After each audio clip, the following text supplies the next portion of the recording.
accumulation of traditions. We're talking about the state of the civilization at present. To my mind, Dagestan is exactly the place where, for centuries, many nationalities have coexisted, have been put to test, failures and successes. And this is a diversity of peoples. There is a great number of them. Yesterday I talked to this fantastic people uniting different ethnicities, ethnic groups and faiths. We came to a conclusion that this crossroads of culture is not something you would say referring to Dagestan. Crossroad is something you use to cross a country, but the cultures of this land harmoniously coexist here, and they demonstrate an amazing synergy of these cultures. Therefore, I invite everyone to visit the Republic. There are a lot of sites to visit, a lot of attractions. There's a lot of things to learn about, to relax. It's a fantastic place, so thank you very much one more time for this opportunity. History, culture, and especially the hospitality of the residents of Makhachkala make this city a symbol of unity of multinational Dagestan. By the way, it's one of the brightest facets of the Caucasus. Everyone who is interested in the Caucasus should visit the Republic because it's one of its main attractions. The past harmoniously coexists with the future, and it represents the historic memory that is being preserved carefully by everyone. You can see it everywhere, in every rock, in architecture, in Dagestan's nature.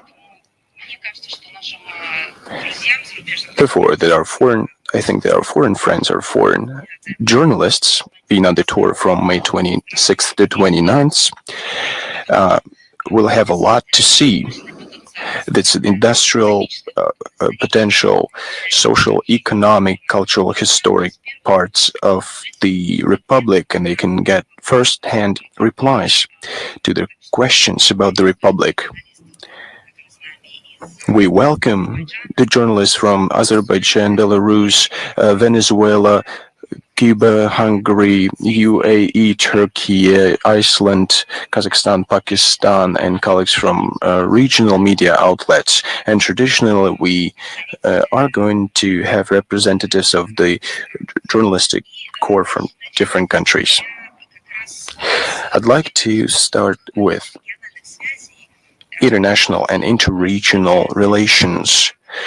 Let's talk about the statistics of Dagestan. It's one of the most unique, authentic regions of our country. It's a very promising and dynamically developing subject of the Russian Federation, where in peace and harmony, more than 30 indigenous nationalities and over 60 ethnic groups coexist with their own languages and dialects, and every people has preserved their traditions. And you can see that the Republic has been actively establishing external ties and has been successfully rechanneling their relations and is searching for new opportunities with friendly states. It's the southernmost region of Russia, and it has a very advantageous strategic location, has direct access to international shipping routes. Dagestan is a very important link in transportation and logistics infrastructure of the North-South International Transport Corridor. Currently, Dagestan is maintaining ties with over 62 states. Its priority is cooperation with CIS, EAEU countries, as well as with South and Southeast Asia. Actively developed are economic sectors like agriculture, food and processing industry, machine building. There are 7 industrial parks. Total foreign trade turnover of the Republic of Dagestan in 2024 amounted to $314.28 million. The main exports are going to Iran, more than 22%, Afghanistan, more than 6%, Iraq. The main imports are from Iran, China, and Belarus. Of course, we support the focus of the leadership of the region and its business circles on searching new promising economic ties, on expanding cultural and humanitarian relations with foreign partners. And indeed, the representative office of the Russian Ministry of Foreign Affairs in Makhachkala is providing practical assistance to the administration of Dagestan. The whole ministry, in fact. I cannot help but mention the statistics of the cultural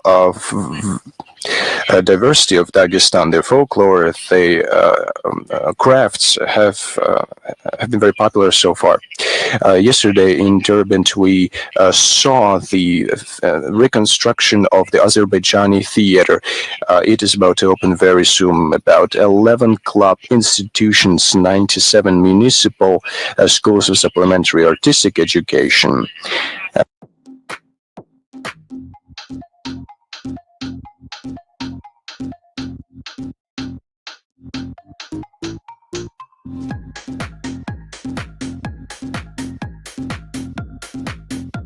And stone carving is another example. The Dagestani stone is widely known in Russia. Wood carving, pottery production, and famous Dagestani carpets that have recently became known all over the world. In the Middle Ages in Dagestan, large centers of articles of artistic craft production have been established. And they were distributed in the region and way beyond. From time immemorial, Dagestan attracted and inspired travelers, artists, and writers. In 2023, the Republic celebrated the 100th anniversary since the day of birth of the outstanding national poet of Dagestan, Rasul Gamzatov. The celebrations were a tribute to deep respect to his memory and reason to remind of everlasting significance of spiritual values. He glorified those values with a national people scholar, so to speak. He wrote about the significance of civil unity, about patriotism, friendship, and brotherhood between the peoples of a great country, and he did it in a genuine manner. And of course, the coast of the Caspian Sea, the golden sands attract beach lovers. Popular touristic routes include landscape site and almost 6,000 cultural and historical heritage monuments. And I think the gem is Narinkala Citadel Complex. It is located in the city of Durban. Yesterday, we had a tour at this complex. It's not the only gem, but maybe the largest one. There, you can see it in every corner. Such gems. In the southern Dagestan, we have a unique complex, Shalbuzdag Bazar Duzi Yadi Yaridag. This is a good spot for extreme sports lovers. So you can find a place for every hobby, for every interest. You can talk about the city of Durban for hours, and local residents are doing it with a special pleasure. If you talk about artistic culture, they are ready to share the history of their land. Yesterday, when I was flying from Moscow to Dagestan, I was sitting next to a group of, I wouldn't say tourists, but it turned out that they were heading to Dagestan to relax, and they said they would do it regularly, and they visited a lot of spaces, and they were talking at length about Dagestan, that they were discovering it over and over again. They had a special attitude toward waterfalls, deep trenches, and rivers. They showed me pictures, but they said that wasn't the main thing. if not nature, if not the museum? What was the main thing, I asked. Well, they told me, you would understand when you visit the Republic. Of course, it's kindness and hospitality of local residents. Of course, during the year of the 80th anniversary of the Great Victory, I should touch upon the following. Dagestan, to be more specific, the Dagestan Autonomous Soviet Socialist Republic during the Great Patriotic War made a significant contribution to the victory. The republic and its people participated in the war, both at the front and in the rear. Here, the 44th and 58th Armies were established, the 91st Rifle Division, the Makhachkala, the People's Commissariat for the Makhachkala Rifle Division of the People's Commissariat for Internal Affairs, 714th Anti-Aircraft Artillery Regiment, and many other units. During the Great Patriotic War, almost 126,000 people were drafted to the Army and Navy. Moreover, over 16,000 Dagestanis served in the army and in the navy before the war, who were the first to stave off the strike of German fascist troops. Dagestanis heroically fought in Brest, Leningrad, Moscow, Odessa, Sevastopol, Stalingrad, Novorossiysk, in Belarus, in Ukraine, in the Caucasus Mountains. They participated actively in liberation of the European peoples and of Korean people in China from fascism and Japanese militarism. You can see how it's all now connected with what's going on presently. Back then, we're not talking about the World War. It was an international debt, so to speak, international duty, and is now coming back to us for the help that we provided to the whole world. There are some people who are ungrateful, but there are others who shoulder in shoulder are fighting against Nazism. Dagestani factories and plants, a whole range of products was manufactured. Shells, torpedoes, mortars, canned meat and vegetables, and many other goods. Dagestan was in the rear. Despite that, the whole life revolved around the life of the front, including healthcare institutions. The first evacuation hospital in Dagestan opened in July 1941, during the first weeks of the war, and it was in the city of Derbent. There were 60 evacuation hospitals open during the war in total. Dozens of Dagestanis excelled fighting as part of guerrilla forces in the Soviet territory occupied by fascists, and they participated in the resistance movement against Hitlerites in European countries. God, this tradition is still alive, and Dagestanis are fighting in the regular army now. They're very brave. Further, they were referred to as guerrilla fighters. Now they're called different. They are now volunteers. This tradition is very much alive. The tradition of fighting Nazism, fascism, neo-Nazism, with all that evil that divides people into those who deserve and those who not, just as the right of birth. Military feats of Dagestanis were awarded with high awards of the Soviet Union. 58 Dagestanis were given the title of the Hero of the Soviet Union. 7 became holders of the Order of Glory. Over 100,000 Dagestanis were awarded military orders and medals. Thousands of Dagestanis were given orders and medals for dedicated work in the rear. The Medal for the Defense of the Caucasus was given to over 27,000 people. By the end of the war, about 142,000 Dagestanis were awarded the Medal for Valiant Labor of the Great Patriotic War 1941-1945. The massive heroism, and we're now talking about our present times, is demonstrated by Dagestanis in the battlefield in the zone of the special military operation.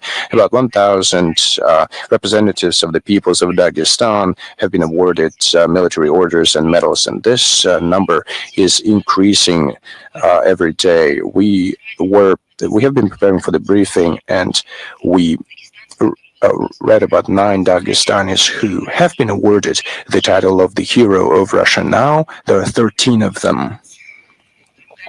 It was a Dagestani, Nurmagomedov Gaji Magomedov was the first one who was awarded the title of the Hero of Russia for heroism and bravery demonstrated during the special military operation. He was commanding his unit and took an unequal battle. He was injured but continued to fire at the enemy, and he was covering his subordinates when retreating. He was encircled, blew himself up with a grenade, and blew a dozen of enemies together with him. Russian President Vladimir Putin said, "When I see examples of such heroism, such as the feat of this young guy, Gaji Magomedov, who is a Lak from Dagestan, I would like to say, and I'm citing him, I am Lak, Dagestani, Chechen, Ingush, Russian, Tatar, Jew, Mordvin, and Ossetian. These are great words."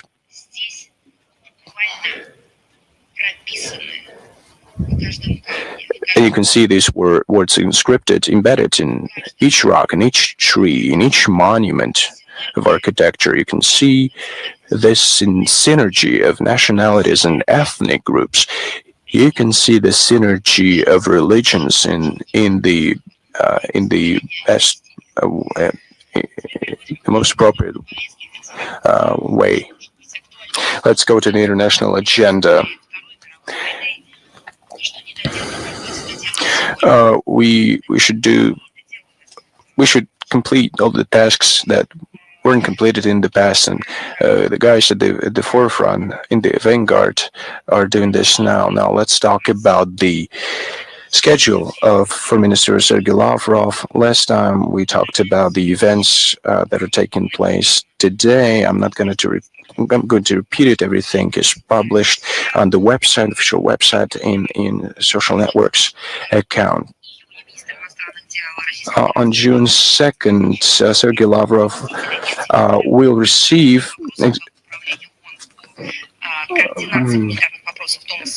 Thomas Fletcher, UN Under Secretary General for Humanitarian Affairs, head of the Office for Coordination of Humanitarian Affairs. They will discuss Palestine, Israel conflict, Syria, Lebanon, Sudan, and Yemen. Of course, humanitarian crisis in other regions. Of course, they will discuss also Ukraine and a complex reform of the UN. On June 3rd, the Foreign Ministry of Foreign Affairs will host an event for compatriots hosted by Russian Foreign Minister Sergei Lavrov. It will be attended by senators, members of the State Duma of the Federal Assembly of the Russian Federation, representatives of federal and regional bodies of executive power, heads of public organizations and foundations. The agenda is going to mainly focus on the discussions of the outcomes of the participation of diaspora at the events, time to coincide with the 80th anniversary of the victory in the Great Patriotic War, and the work of the subject of the Federation in foreign Russian communities, using the example of the Republic of Tatarstan, as well as the preparation for the World Thematic Conference on Russian compatriots living abroad. And on June the 6th, it is an event from the schedule of the Minister of Foreign Affairs. It has to do with the Republic of Dagestan. On June the 6th, the Cultural Center, GLAV UPDK, will hold a presentation of economic investment and tourist potential of the Republic of Dagestan. The event will represent an exhibition demonstrating the achievements of the region and social and economic developing, representing its unique nature and unique culture. This presentation will give an impetus to expanding the international affairs, international ties of this federal entity. The representatives of the diplomatic corps are invited, as well as the representatives of the business circles and mass media. Minister Lavrov and the head of the Republic of Dagestan will make their speeches at the event. Now we proceed to the situation around Ukraine, the Ukrainian crisis. Literally every day we see new developments in this track, and just look what they turn the agreements into. Let us be frank. Due to the position of the Kiev regime, it was a challenge to achieve these agreements, and this was done in the Istanbul negotiations. In line with the agreements reached on May 23-25 in 3 stages, there was a prisoner swap according to the formula 1,000 to 1,000. More than 880 Russian military and 120 civilians came back home, including the residents of the Kursk region who were forcefully brought to Ukraine. The same number of Ukrainian citizens were transferred to the Ukrainian side, but there is a difference. None of the Ukrainian citizens were brought forcefully from the territory of Ukraine. In contrast to what was done by the Nazi soldiers in the Kursk region, Russia continues its work to develop a memorandum regarding the future peace treaty with the positions, potential deadlines, ceasefire, in case the relevant agreements are reached. As soon as the memorandum is prepared, I would like to note that the Minister of Foreign Affairs literally comments on the developments daily. It will be referred to Kiev, and we expect that the Ukrainian side carries out the same efforts and will send us their draft projects and draft documents as soon as they receive the Russian document. Now we are hearing the destructive statements made by Zelensky. Instead of making any attempts to see or to hear those who are trying to focus on a constructive position, on the concrete results, he starts the escalation of this aggressive rhetoric. He attempts to shoulder the responsibility on Russia for slowing down, for prolonging this conflict, to accuse Russia of the lack of an aspiration of peace, begging for more and more weapons every day. He demands that the anti-Russia sanctions should be stiffened, and everyone is laughing at his face, even those who have been introducing these sanctions for numerous years, because these 17 packages of sanctions cannot be further stiffened, and it was insane. He also asks for the financial assistance to Bankova, and some of these finance is looted, some of this is meant for killing. Why are they doing all of this? The answer is evident. In order to hinder the potential peace process. Those who are seeking peace do not nurture any plans regarding sending more arms, which would be more lethal. And how could they further deteriorate the situation in order to prevent any plans, some initial plans which were outlined in Istanbul to become substantial and realistic? Not the whole European Union supports this insanity, but we cannot say that it is also the European. You can no longer usurpate the name of the continent. It does not only belong to the West, it also belongs to us, this European continent. But this party of the war does not leave any attempts to further to make the situation worse. As far as you know, they have adopted the 17th package of anti-Russia sanctions against themselves. They also agreed to further provide active support to Ukraine. How do you support them? Those who loot all this finance, all these materials and resources onto the Kiev regime, if you speak about the people, you'd better ask them why on May the 21st, during the joint press conference together with the NATO Secretary General Mark Rutte, Prime Minister of the Netherlands, Dick Schoof, said that the countries of the alliance will further support the Kiev regime and invest in its defense, regardless of the result of the Russian-Ukrainian negotiations. This is a ridiculous thing to say. From one side, the European Union, the NATO, you say that at this stage you have to provide them the seat at the negotiation table.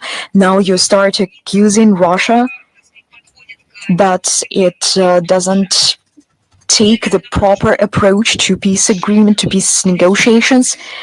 And at the same time, you say that they are not going to take into consideration the outcomes of the negotiations between Russia and Ukraine, and this is insane indeed.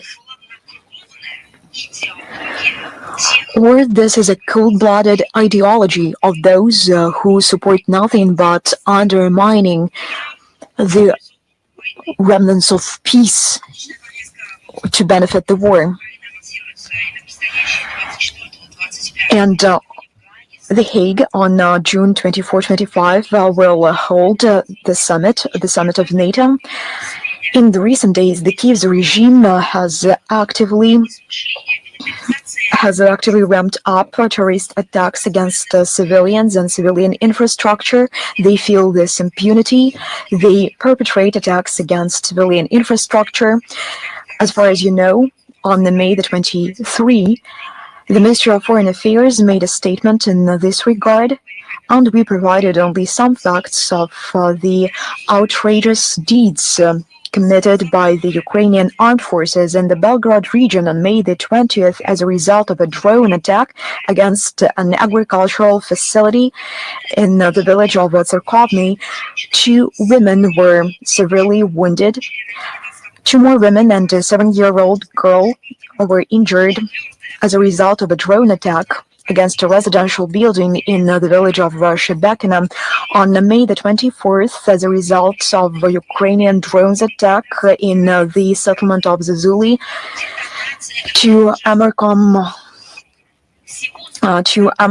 personnel staff members were injured. They came to extinguish the fire caused by the burning of dry grass.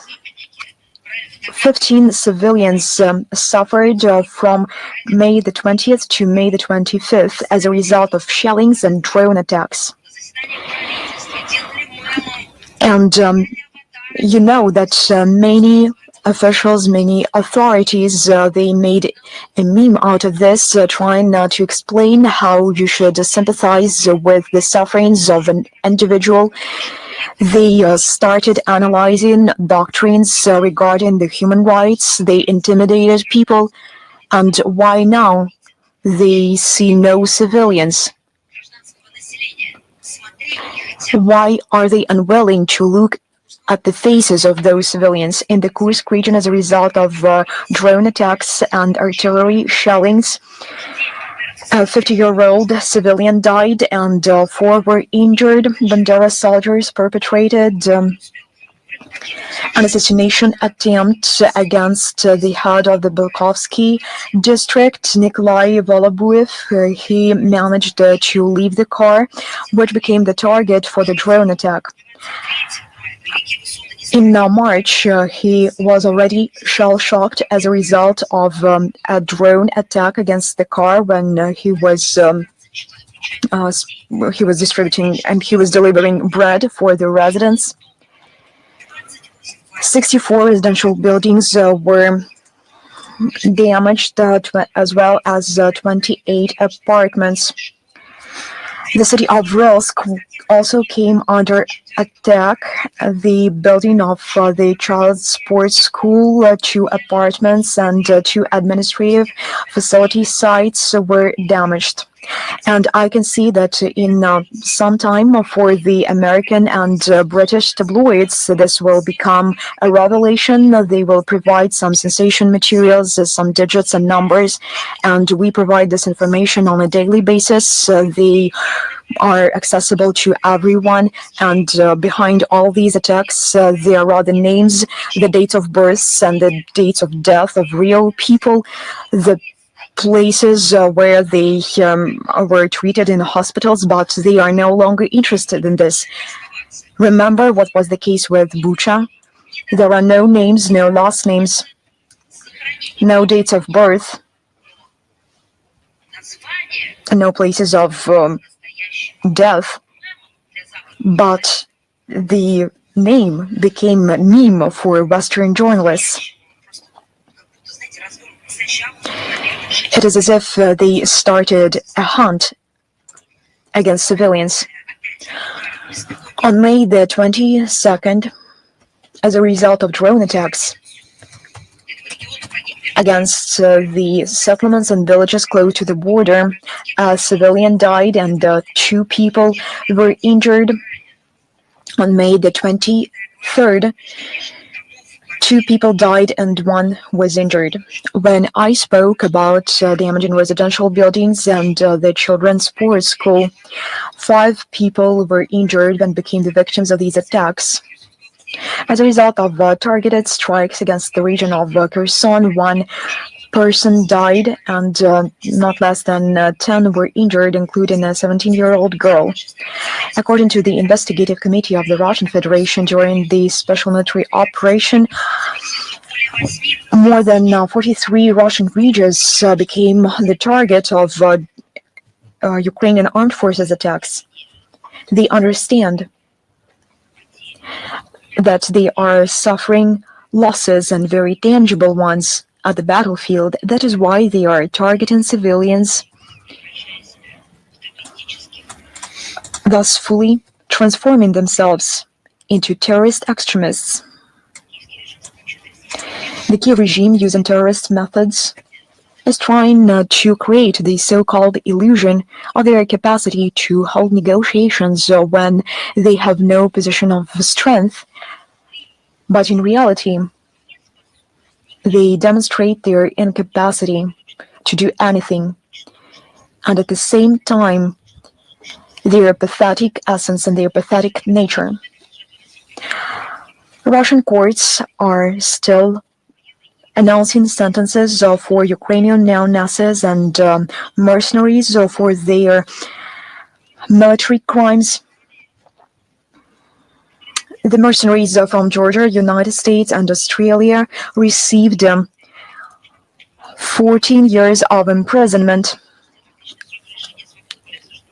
The militants of Ukrainian armed forces, Vitaly Lutsenko, Sergei Chumasov, Yaroslav Zubritsky, Alexei Bolshakov, Arsen Stegar, Mikhail Shkoda, and Andrei Dolgy were sentenced to imprisonment from 15 to 18 years. Since the year of 2014, the Investigative Committee of Russia launched more than 7,000 criminal proceedings against 1.5 thousand of Ukrainian soldiers and mercenaries. These crimes were perpetrated against 132,000 people, 24,000 of them are children.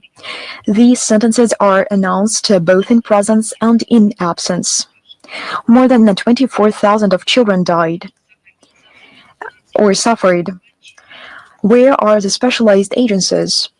Where are special ambassadors of different intergovernmental or non-governmental structures? Where are they? They were running around the world with one photo of a Syrian boy who was alive, as they learned in the end, and now we're speaking about 24,000 of children. The investigative authorities of the Russian Federation will further collect evidence to bring to a responsibility of Ukrainian neo-Nazis. On May the 22nd, the Minister of so-called Finance of Ukraine, Sergei Marchenko, offered the European Union to fund the Ukrainian armed forces with the simultaneous integration into the defense system of the European Union. From the point of view of the Kiev regime, it will cost nothing. It will cost nothing. How do they count this? How do they calculate this sum? And in return, the European Union, according to the statements of Bankova, will receive the strongest army in the world. They suggest that the expenses should be distributed between the member states of the coalition of the willing. Marchenko, as if nothing had happened, stated that this decision has a number of strategic advantages for Ukraine, including keeping the strategic stability in the year of 2026. It refers to the idea of Zelensky he's obsessed with to promote the funding and to provide for the Bandera regime. This all is happening against the backdrop of the dominating large-scale corruption on Bankova and among the authorities. Now they want to get into the European Union funds in order to decide what they should take and in what amount. The avaricious embezzlers from Bankova continue to generate different methods of prolonging their this state of affairs at the expense of the European Union. It is very dubious that Ukrainian neo-Nazis can be a contribution to the defense of the European Union. Did they manage to help the Western Union, the European Union? Did they anyhow demonstrate their creative potential? Did they push the Western Europe from the point of the economic crisis? It is not a rhetoric question. It has a practical dimension. The essence of the Kiev regime was revelated by the following fact. They mocked the killing in Madrid. It took place on May the 21st. The former head of administration under President Yanukovych, Andrei Portnov, who had previously announced their plans to publicly reveal the corruptioners of the Zelensky regime. They were very happy to announce every smallest detail of this killing, how they dealt with this dangerous opponent. And to elaborate on what I have already said, how many Ukrainians are beyond what they call their motherland. They suggest that everyone else in the world protects it, and they will just watch it happen. At every possible occasion, now they continue to leave their motherland. According to the Ministry of Economy of Ukraine, since the beginning of 2025, not 2022, in the matter of these several months, more than 100,000 people left Ukraine. More than 7 billion refugees are now residing all over the world. They gained this status in some places of the world, but it is difficult to describe them as refugees. But you should not doubt that the real digits, the real numbers of migration from Ukraine are considerably higher. Every fourth child in Ukraine is willing to go abroad. They all are frightened by the prospect to become the cannon fodder. And they did not make this up. This all is based on what they are being told.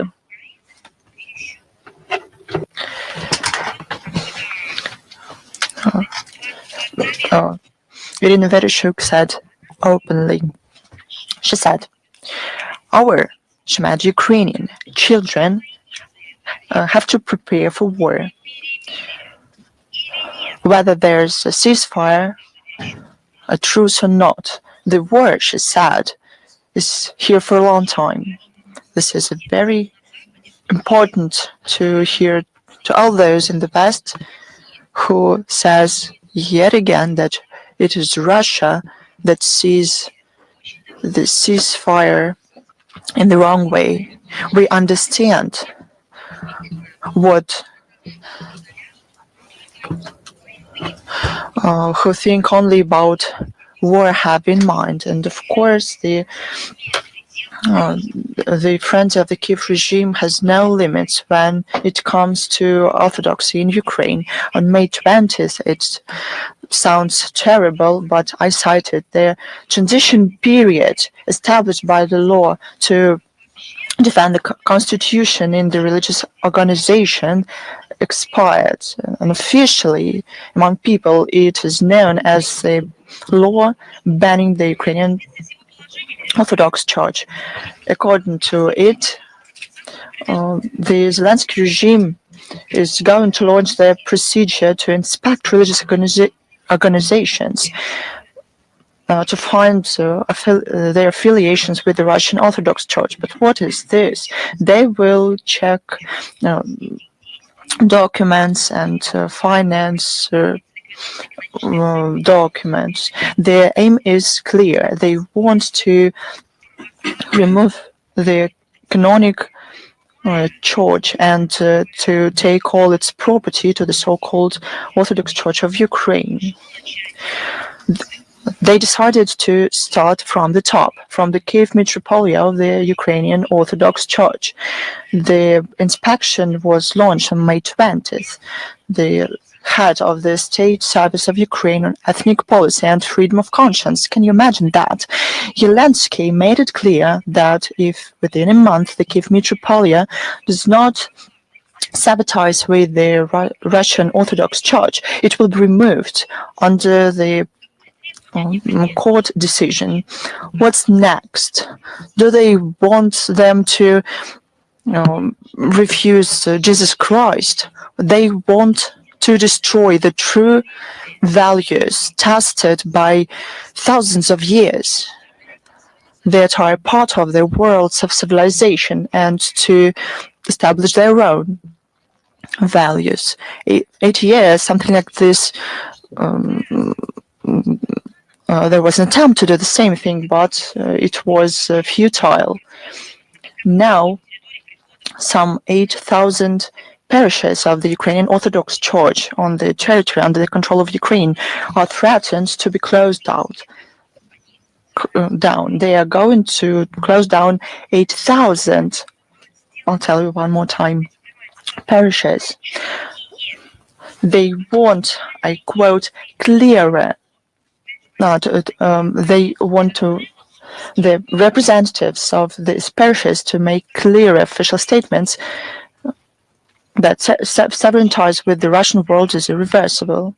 That's how the neo-Nazi regime implement their policy to destroy the canonic church in Ukraine. And they do it under the motto of freedom of religion. And their hatred towards everything to do with Russia, with true orthodoxy, Ukrainian officials are becoming schizophrenic. All of these facts I mentioned can be checked. The director of the National Reserve, it is even difficult to imagine or to pronounce reserve. The Kiev Laura, now it's called like this. The head of this reserve, Ostapenko, enthusiastically started to look for the agents of the Kremlin among the paintings of the monastery, and he publicly called them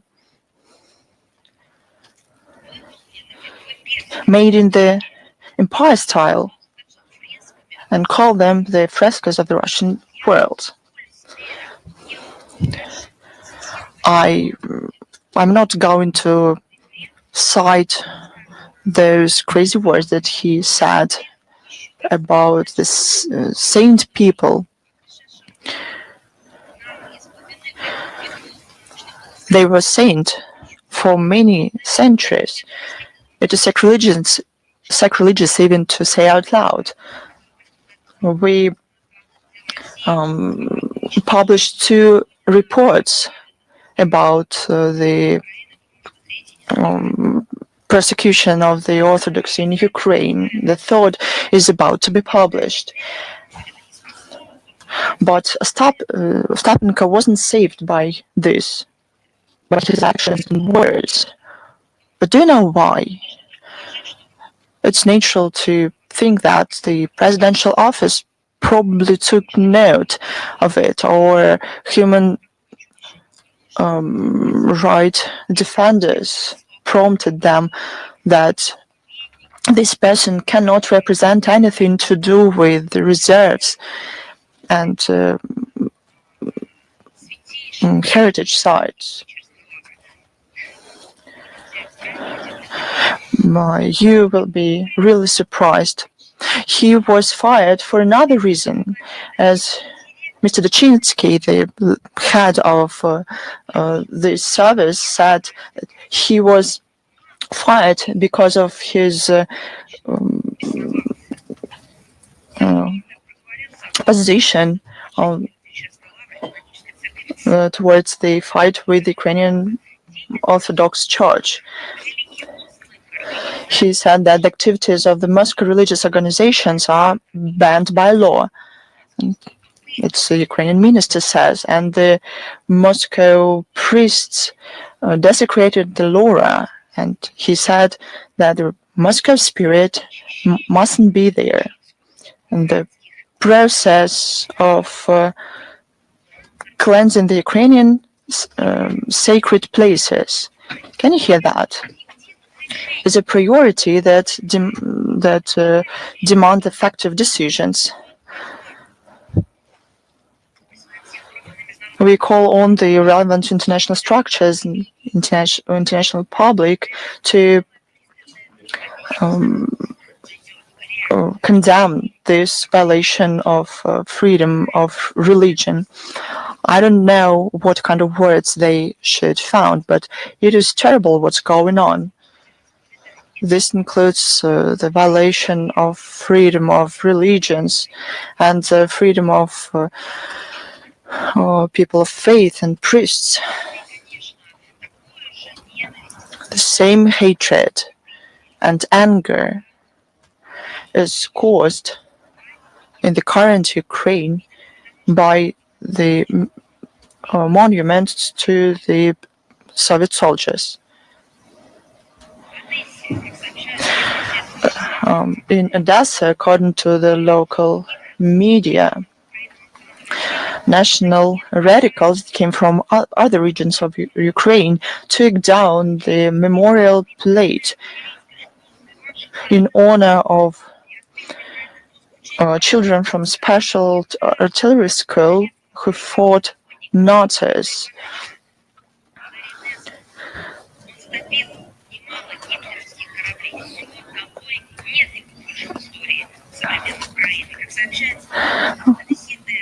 According to the information available, the residents of Odessa were very negative about the activization of these neo-Banderovich provocators, and they established teams to protect monuments, but they have a lot to do with history of the city.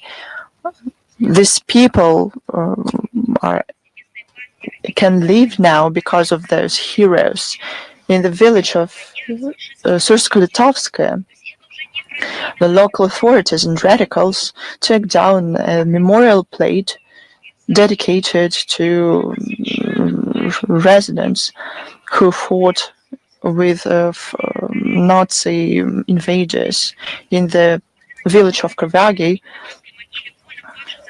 the order of the war from the memorial was taken down. It was dedicated to the liberators from Nazis. They even came to the memorial to Peter I in Poltava. It was erected in 1849.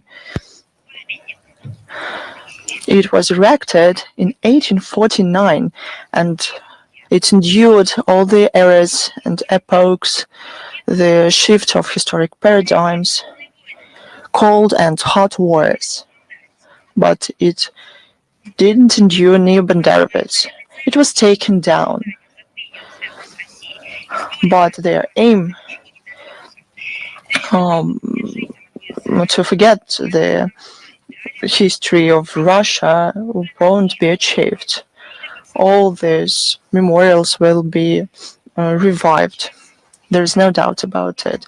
Now, despite the fact that I quoted a lot of crazy things, I would like to draw your attention because no one can really believe this. They now get to Yuri Gagarin. They destroyed the memorials to Catherine II, Grigory Potemkin, within their fight with the Soviet past. They destroyed the monument to Catherine II while fighting the Soviet past. Can you hear that?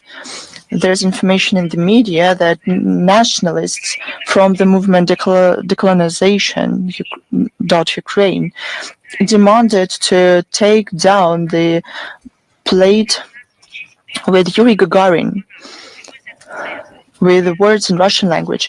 This street is called in honor of the first cosmonaut on the Earth, a hero of the USSR, Yuri Gagarin. They are taking down monuments to people, but what gives all these acts a special sense of craziness? They wanted to rewrite the biography of an outstanding Soviet designer, Sergei Krylov. Do you remember that? How can two these things happen in one head at the same time? They want to declare this person to be included in the Ukrainian history, and after that, they want Yuri Gagarin to be removed completely, despite the clear tie between these two people. But it's a disease. These facts confirm the relevance of the special military operation to denazify and demilitarize Ukraine and to remove threats coming from its territory. All of these aims will be achieved, as our authorities said many times. Let's move on to the next topic, though quite close to this one. I'm sorry. We noted a number of publications about more military preparations of Norway in the north. Those steps concern not only the inland part of Norway, but also the archipelago of Spitsbergen that has special international legal status. On May 21st, Prime Minister of Norway said that there's some correction of the military activities. It is more active. We see these words of the Prime Minister as another measure aimed to blur the Norway's policy to limit themselves on foreign military presence and activities on the territory of the country. And we cannot agree with that. First,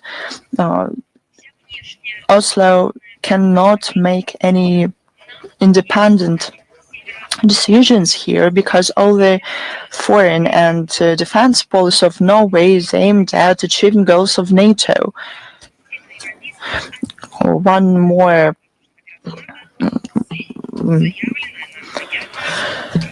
example of this is the establishment in the city of Bodø, NATO, and a united center of NATO air operations. Second, any steps of the Norwegian leadership, especially facilitating escalation tensions in pre-border regions, without any doubt, will be taken into account in our military and political planning and will have negative consequences for Russian-Norway relations. We have to say that Norway is aimed to involve the Spitsbergen archipelago in the military and political planning of NATO. On May 12th through 14th, the archipelago saw the numerous delegation of the Parliamentary Assembly of NATO, about 40 representatives from 20 countries of the alliance. On May 20th, the Norway reconnaissance plane Boeing P-8A Poseidon drilled approaching the airport of Longyearbyen,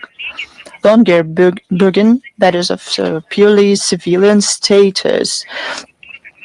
Under the Spitsbergen Treaty of 1920, Norway is committed not to create and to prevent the infrastructure that can be used for military purposes.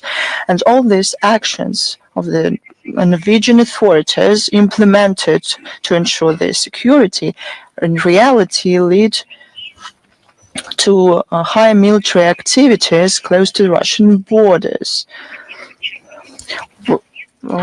We underline that the responsibility for the peaceful development of the polar area belongs first of all to the Arctic states. More about NATO, we follow closely the preparations of the collective West and exercises. This confirms the idea about aggressive stance of NATO that wants to completely exploit the territory of the new member states, in Finland in this case. A vivid example is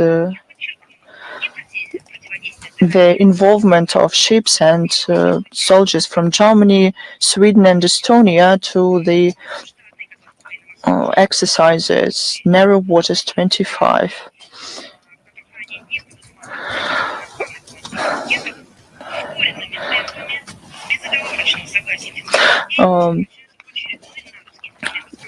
Now, the Finnish authorities agree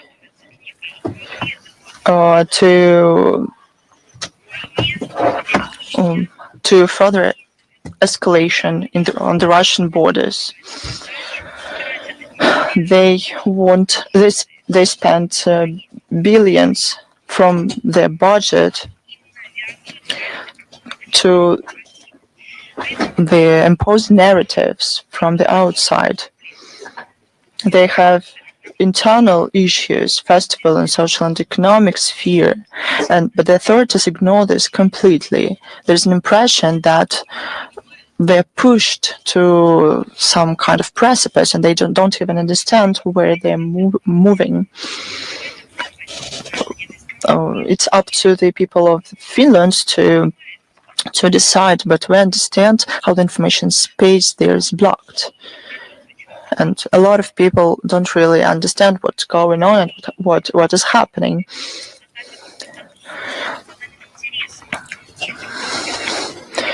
The collective West prompt them to total confrontation with Russia that contradict their root interests. Now let's talk about Afghanistan. On May 25th, a humanitarian aid batch arrived. 1,280 tons of wheat flour. It was provided by Russia as an additional contribution to the World Food Program Foundation. This flour will be distributed among the residents in need of Afghanistan. The work to give humanitarian assistance to the friendly Afghan people will be continued. We have also noted two new statistics on criminals committed by Westerners in Afghanistan. The author of the publication is Deputy Head of the Asian Branch of Human Rights Watch, Patricia Gossman. She cites statistics of investigation of extrajudicial killings of civilian Afghans committed by foreign servicemen. governments of Western countries, despite the public pressure, protract judicial investigation of crimes committed during the occupation of Afghanistan, not to mention compensation for the families of victims. In particular, out of 19 Australian servicemen implicated in the case of killings, including the ones of civilian residents, only one was prosecuted. As far as Great Britain goes, information was distributed there in Britain. Well, there was no investigation of such cases there. On our part, we welcome all calls of human rights defenders who require a proper retaliation for crimes committed by Western servicemen during the occupation of Afghanistan and prosecute all those responsible. They have created quasi-structures, international criminal courts, and they create agenda for these quasi-structures, and they tell stories. Here are the facts. You can see the victims, their families, and we have evidence that we know those who killed Afghans. We have statistics, dates, everything has been supported by relevant documents, but no one is interested in looking at them. Why? Well, to a larger extent, because they are led, are guided by segregation logic. There are some people who deserve to be protected by human rights, and those who shouldn't even know that they have rights. And secondly, any reason, be it international, legal reason, domestically or internationally, is used not to achieve justice, not to seek truth, not to implement the legislation in practice, but only to make it follow the line of geopolitical aspirations. Now, South Sudan, we saw escalation of tensions.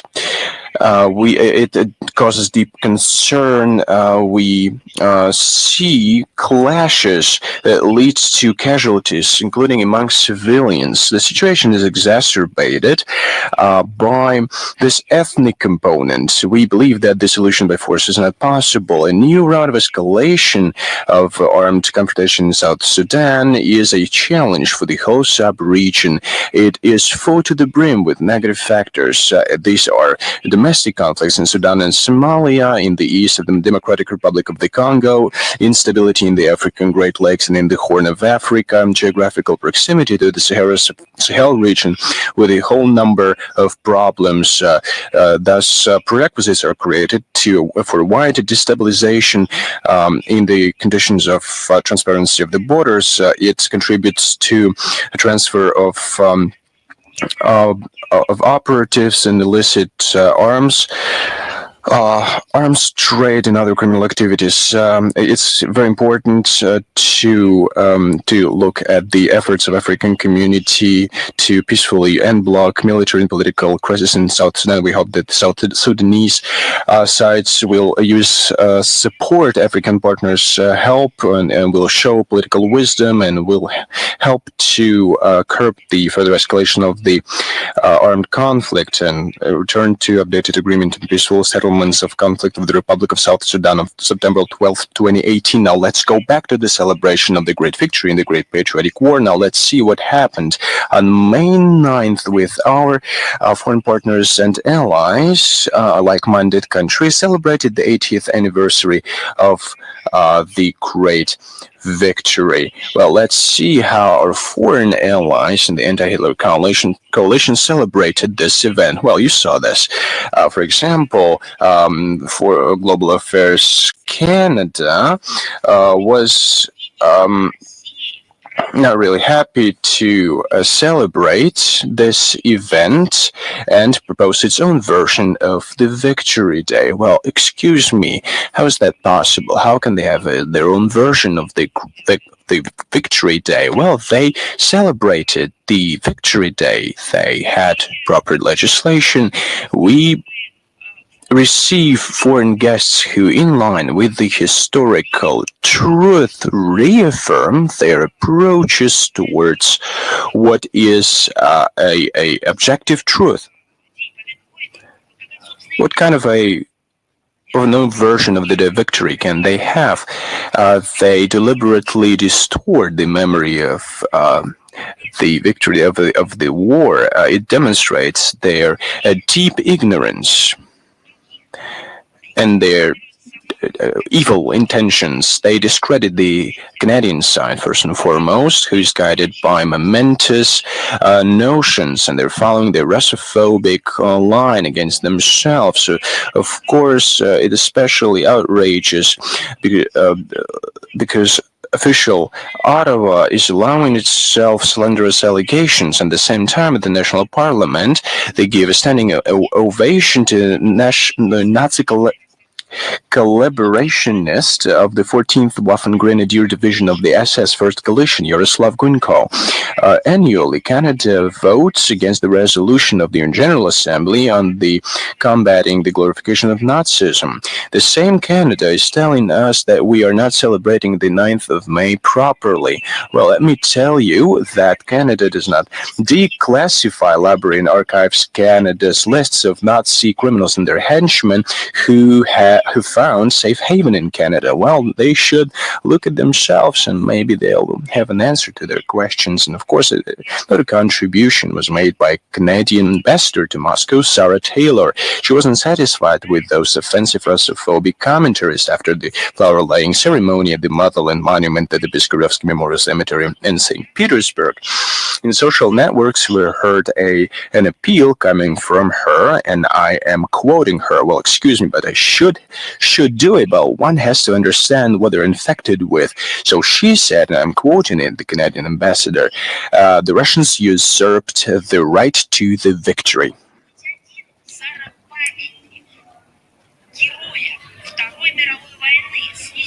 Well, have you rescued a single monument dedicated to the heroes of the Second World War? Have you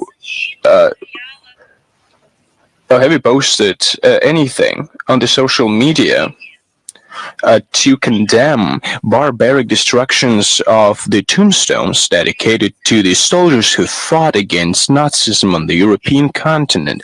Have you done or said anything? When monuments were destroyed, memorials, burial sites, including in Ukraine, which you are a patron of. Well, not a single time. That's why you have no right to utter such things. We are preserving the historical truth. And we are doing it for those who are guided by common sense for future generations on different continents who will recover from that infections, from this historical amnesia, and they will want to learn what the truth is. The Canadian side should stop rewriting the history of the Second World War, should abstain from provocative rhetoric and focus on the objective evaluation of the past. The Day of Victory is not a subject for political speculations. It's a symbol of unity, decisiveness against any manifestation of Nazism, fascism, and other hatred towards human beings, and this memory about the heroism and self-sacrifice of the Soviet people against Hitlerism is sacred, and any attempts to vilify it will be decisively curbed. I told you that we will give you examples to compare our celebrations of May 9th or May 8th, is what they celebrate in Europe, the Day of Liberation from Fascism. Well, we'll compare those adequate manifestations of celebrations to anti-festivities of the victory over Nazism. Estonia, May 11th, Tallinn, 2025, the epicenter of the 80th anniversary of the victory. Our compatriots brought flowers to a long-suffering monument to Alosha. Well, they found a white spot and insulting inscription on the sculpture. The Foreign Ministry of Estonia received a note with a request to bring those guilty to justice and take measures.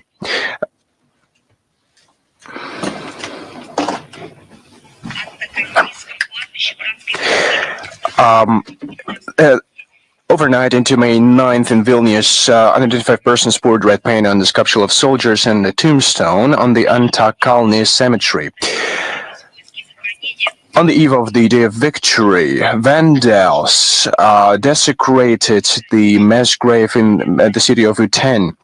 A part of the date, 1941, was covered with black paint, and they wrote 39 close to this inscription, the place of death of hero of the Soviet Union, Lieutenant Yefim Belinsky, close to the city of Klaipeda.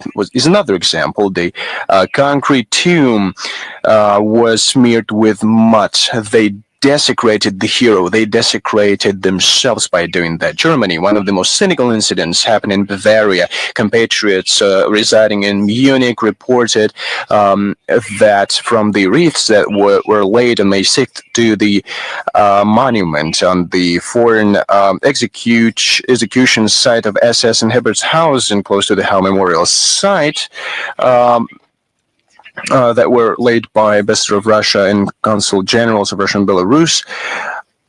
Ribbons were ripped off and removed. What did you do with those ribbons? Where did you put them? It turned out that personally director of the Hell Memorial Complex, Gabriele Hammerman, is behind all of this. She introduced a ban on using national symbols of Russia and Belarus and gave an order to rip off the ribbons. That was the way when Jews were marked with yellow stars in Germany. Then, in the following decades, they were treated through a special program, but not everybody was recovered. Consulate General in Bonn sent to the local police a statement to initiate a criminal proceedings on vandalism and bring perpetrators to justice. This is lawlessness aimed at denial and rewriting history. It's desecration of the memory of victims of Nazism, justification and approval of crimes of Adolf Hitler and his henchmen, mockery of state symbols of the country. His diplomatic representatives are accredited in Germany in accordance with the Vienna Convention on Diplomatic Relations. It gives dip missions and consular institutions comprehensive immunity and right to use their national symbols without any limitations. But somebody in Germany made up their mind to ban this. According to current situation, well, they used to mark us in concentration camps with red triangles. They gave us, they saw badges with inscriptions Austin, SU, and others. Well, they continue to do that. They remove any reminders, including ribbons from diplomatic wreaths to anonymize their memory. But we remember Bulgaria, May 6th, 10th, and 11th on the monument of the at the mass grave in Lozenets. Insulting inscriptions were made. Responsibility were claimed by members of neo-Nazi formation, National Legion of Bulgarian Youths, Decommunization BG group, and initiators of annual procession to honor the accomplice of Hitler, Hristo Luka, from pro-fascist movement, the Bulgarian National Union. On May 8th, a monument to Red Army soldier Kalinin in the settlement of Chilopich of the Sofia region was desecrated. On May 9th, a memorial plaque in the settlement of Haskova was covered with the paint. It was put up by the Russian club. The Czech Republic, the city of Teplice. If not for the Russian army, it would not be even a German city of Teplice. It just wouldn't exist. It was liberated on May 7th, 1945 by the 10th Guards Tank Corps. Teplice is known for the fact that in 1939, well, somebody remembered in Europe after Germany exceeded the Sudetenland in Germany as a result of the Munich conspiracy. One with the largest synagogues in Czechoslovakia was burned down during the liberation day on May 7th. An act of flagrant vandalism was committed with regards to the monument of the Red Army. From from the pedestal, the sculpture was knocked off and destroyed, dedicated to Soviet hero. The investigative committee of Russia, Alexander Bastrykin, initiated the criminal case on desecration of the memorial. We hope that they will be punished. Copenhagen, Denmark, on May 9th, on the Biesberg cemetery.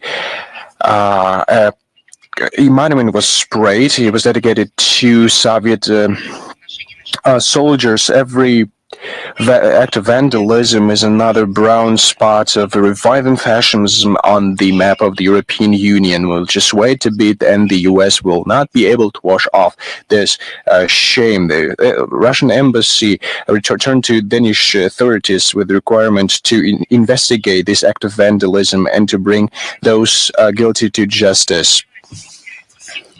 Today, the Russian Foreign Ministry will publish on this official website a report on the desecration of official monuments dedicated to those who fought against fascism and Nazism. It will be published in both Russian and English. It is dedicated to activities, to acts of certain states. I just gave you facts behind which are vandals and other criminals, crazy people. This report will give an assessment to the acts of states themselves. First and foremost, the Baltic states, Poland, Ukraine, who under the pretext of the special military operation conducted by Russia to intensify demilitarize Ukraine and protect the population of Donbass, destroy the Russian Soviet memorial heritage and their own heritage as well, desecration to the fallen. They destroy ideological enemies, and all these manifestations became commonplace in the countries that listed in this report. They cover with the laws of the so-called decommunization. They demolish the memorials dedicated to Soviet soldiers. Their governments are now trying to consolidate the anti-Russian front. At the same time, why this has nothing to do with the decommunization? It is different. They are reviving the neo-Nazis because simultaneously with the demolition of the monuments to the heroes of the Second World War, they erect monuments to Nazi criminals. They enshrine on the legislative level that they protect them, and the actions of activists against monuments to the Nazis are persecuted, and they are clearing up the historical memory. In terms of the content, this document is based on the provisions of the theme-related resolution of the UN General Assembly, the fight against the glorification of the Nazism. The resolution underlines that the General Assembly is deeply concerned with the numerous attempts to desecrate and to demolish the monuments, to transfer and to exhumate the remnants of the soldiers. The UN General Assembly, as well as the resolution, decisively condemns the incidents which have to do with the glorification and the propaganda of the Nazism. Please apologize me. Covering the monuments with drawings, is it a norm?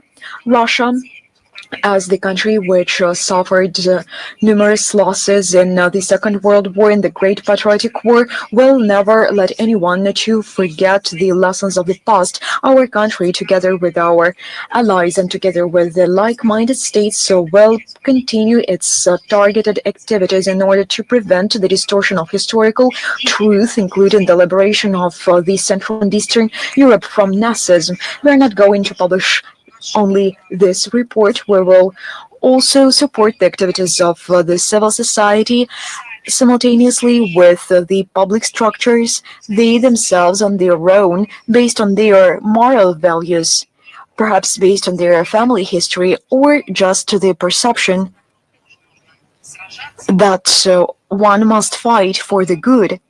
They carry out these efforts and these activities. All what they do, the factual materials that they gather and collect, we will support them in this endeavor.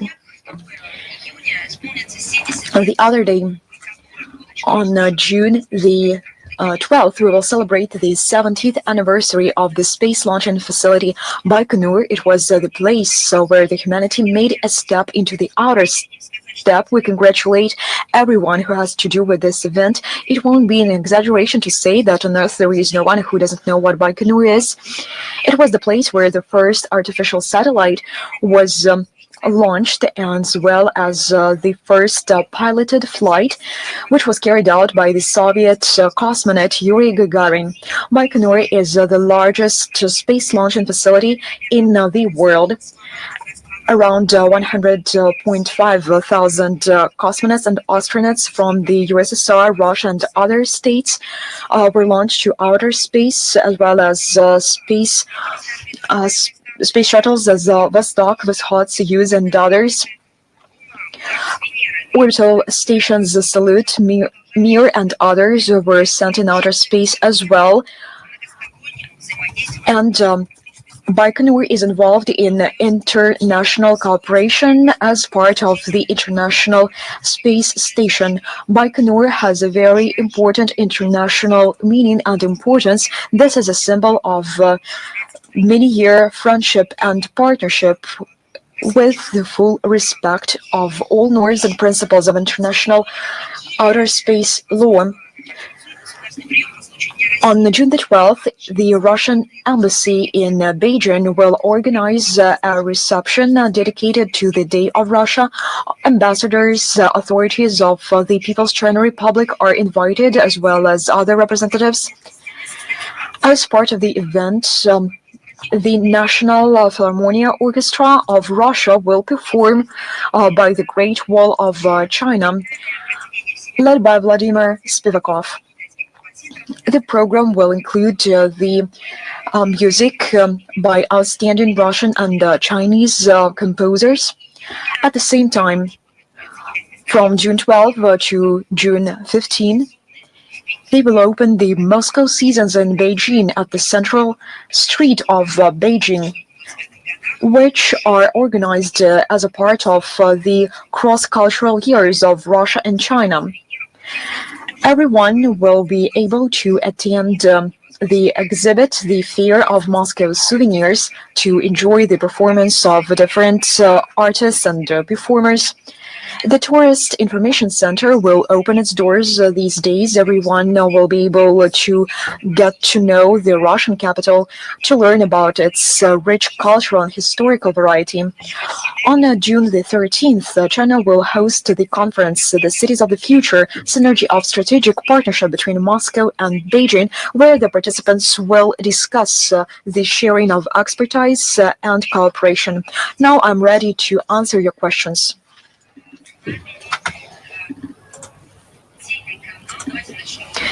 Let us start with the hosts. RGVK Dagestan, are you with us?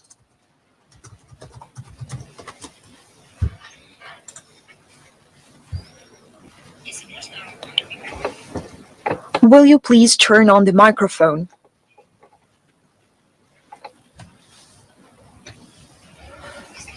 I cannot hear you.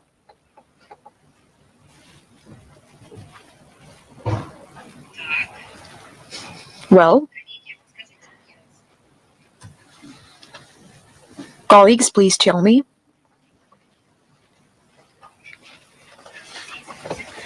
Good afternoon. I apologize. Please speak up, if you will. Dagestan is a region with a strong cultural code and ties with the Islamic world. Do you have plans to more actively use the potential of these regions in Russian foreign policy, especially in the East? I have already mentioned this in my introductory remarks. Of course, yes. And it will be a pleasure for me to reiterate that Dagestan is a unique region of Russia, and this is the embodiment of the century-long synthesis of cultures where the Islamic tradition coexists with other religions. So it is harmonically intertwined with the Russian state values. And this example can serve as an important component when we are seeking an answer to the question in many points of the world. How can we combine this? How can we combine this which cannot be combined according to the point of view of some others? How could these religions coexist in this harmonic way, in this harmonic manner? Just wait a second. I will be frank. Yesterday, I tried to ask questions, not without provocations, the tour guides, the local people. What culture dominates the region? I did this from many different sides, and to all provocations, I received only one reply. We are Dagestan. And when I asked questions about art, about the language, about the culture, please tell me, perhaps there is a dominating component. No, there was only one word: synergy and coexistence. It is remarkable, because these were improvised dialogues. They were not prepared ones. I was trying to understand, I was trying to figure out, and people do have this attitude towards their culture and towards the unique character, unique features of the region from this very point of view. And I believe that this experience can be borrowed, and it can serve as a role model for those who are trying to understand in what way this can be done. This does not mean that we have no problems, that we did not have them, or we won't have them. This is a live organism, and this is a development which we are seeing about the ways to overcome these problems. This does not only deserve our attention, but this can be used as an example of success. The historic proximity to the Islamic states of the East creates a promising and conducive environment for developing inter-civilizational dialogue between the regions of the Russian Federation. For instance, in September 2024, we successfully organized the religious forum Peace to Your Home, which brought together spiritual leaders of the federal entities of the Russian Federation and from abroad. This is the answer to your question from the civilizational point of view. And speaking about the foreign relations in general, I have just mentioned the presentation of the Republic of Dagestan on the platform of the Ministry of Foreign Affairs, Glav UPDK, which is a subordinate structure to the Foreign Ministry. This won't be a presentation for the people of Moscow, but for the diplomatic corps. They will see for themselves the rich potential of the Republic of Dagestan. The great number of forums are organized in the Republic of Dagestan in full.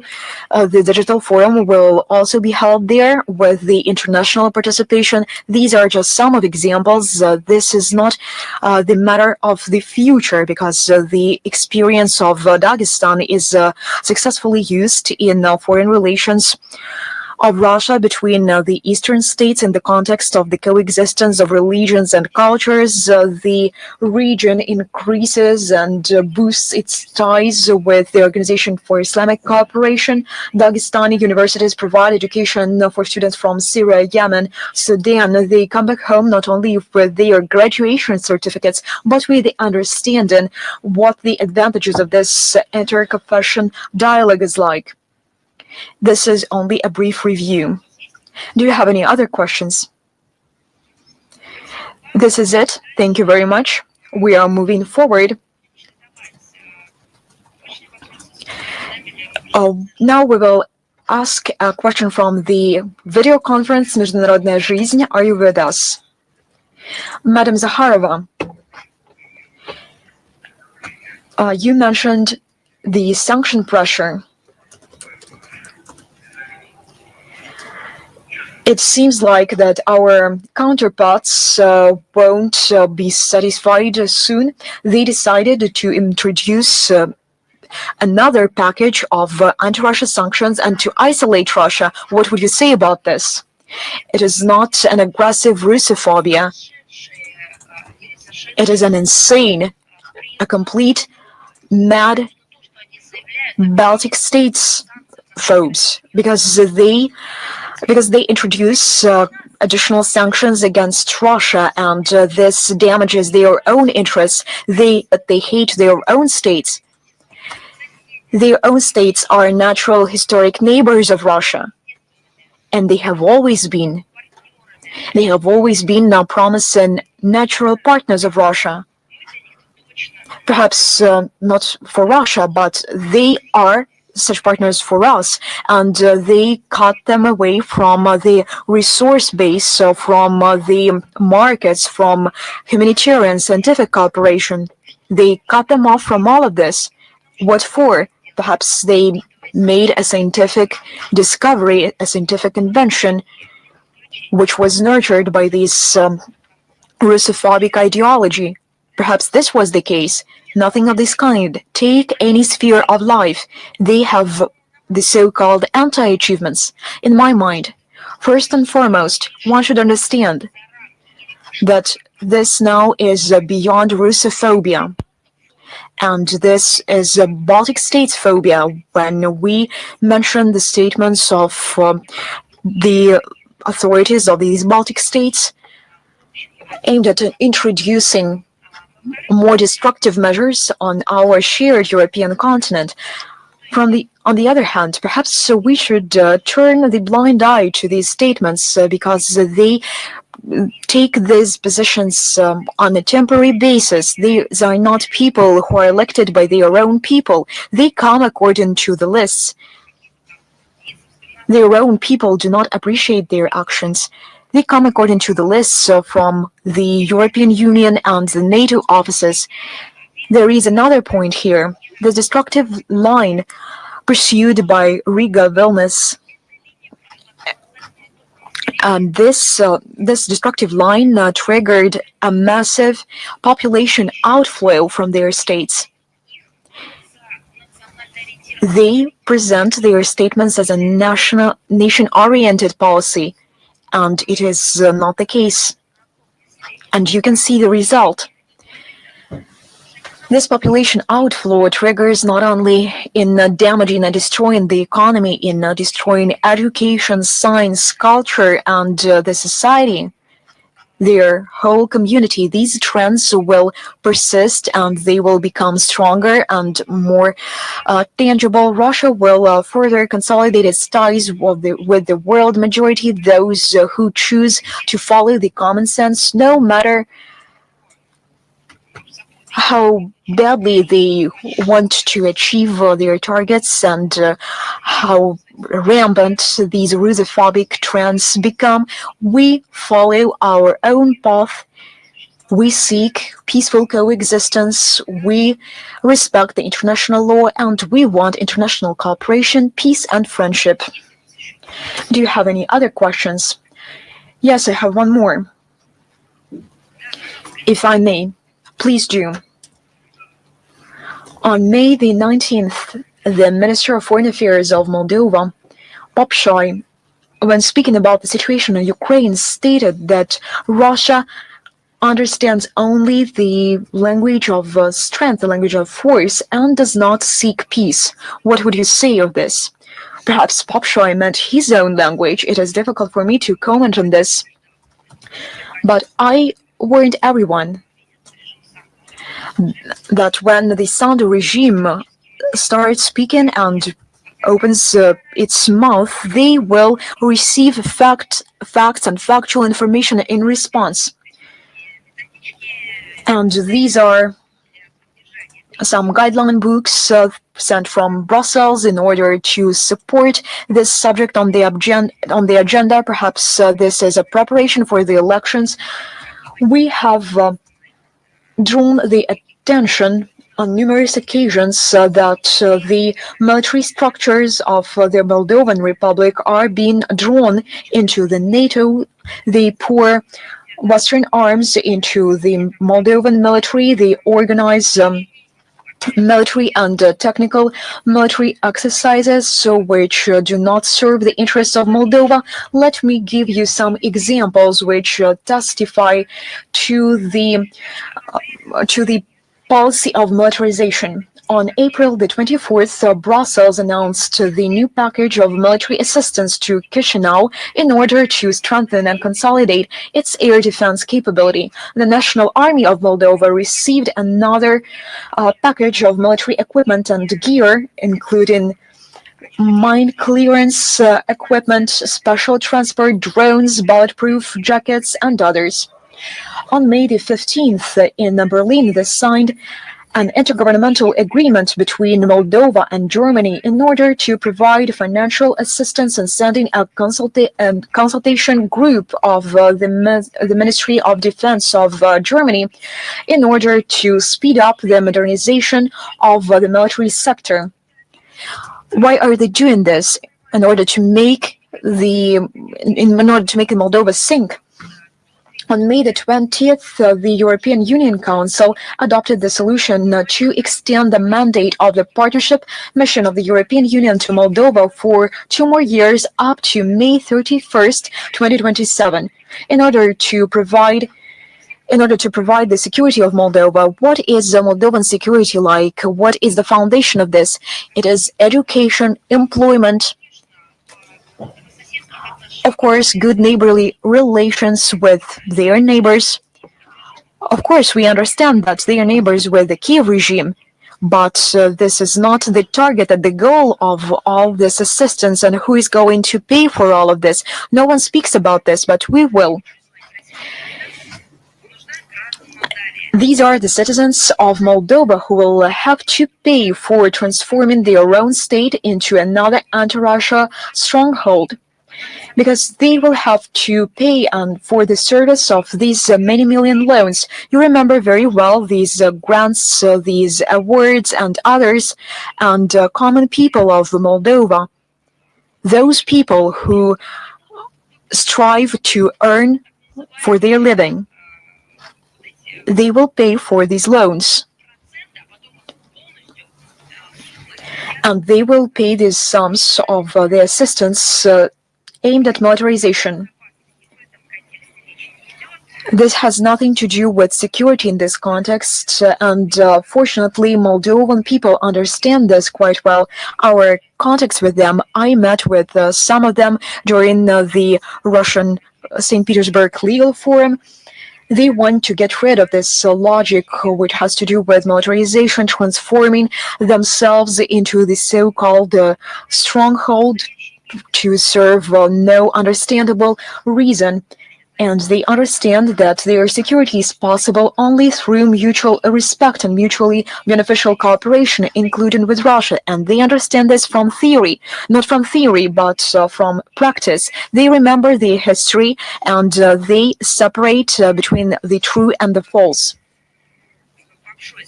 And once again, as soon as Mr. Popshoy promoted this initiative and started speaking about the use of force against the Russian Federation, he used the cliches made up by the West regarding the strategic defeat of Russia. And perhaps he doesn't remember that any attempts of the use of force against Russia ended up with a complete failure for the West. They do not know how to recover from the economic crisis. They are running around the world with their delegations to recover their own economy, but there is nothing to recover with such aggressive thoughts in their mind. Why do they involve Moldova in all these actions? Being the citizens of Moldova, at least on paper. But as far as I understand, most of them, the majority are the citizens of some other states. This is a destructive policy, but we will respond to it. Let's give the word to our foreign colleagues. Al-Mashad with us. Yes, I can see you. Good afternoon.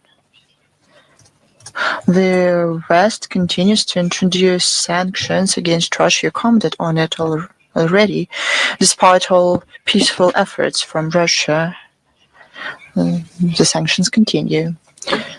What does Moscow think about the sanctions? How they can influence to continuation of peaceful efforts.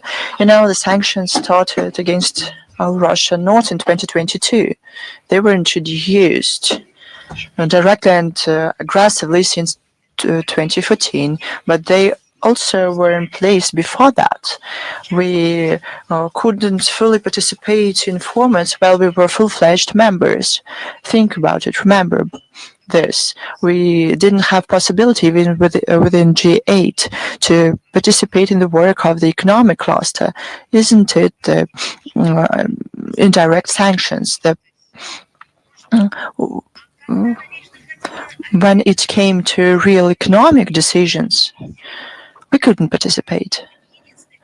It's not the only example. For example, endless ideas in the US how to restrict trade with Russia and economic ties. The amendment of Jackson-Vanik that it was adopted during the Cold War to give the possibility to Jews to leave the USSR. Many of them came back to the Russian Federation after the USSR dissolved, but the amendment was still in effect. It took a decade to overcome this mentality and to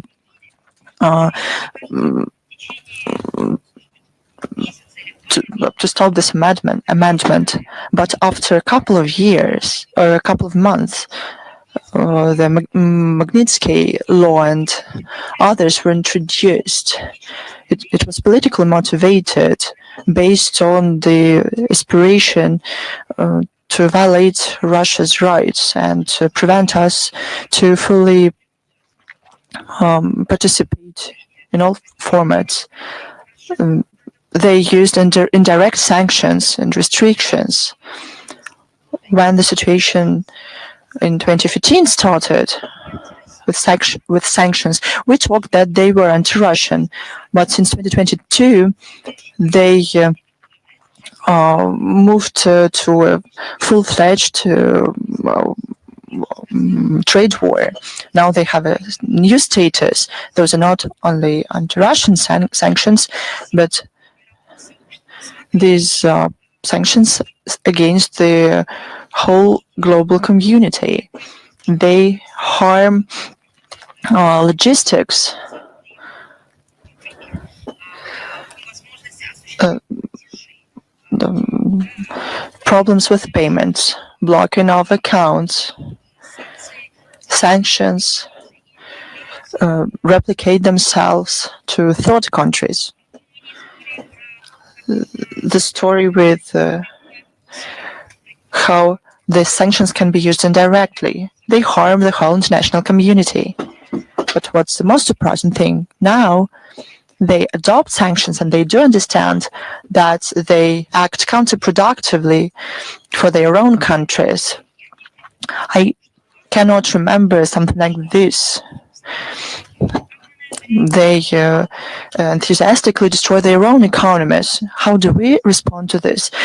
We encourage our own industry and economy. We find partners from the countries of the global majority. We build relations, economic relations with them, and we compensate the losses that we suffer from the sanctions. We will always going to respond in the way that is beneficial for us.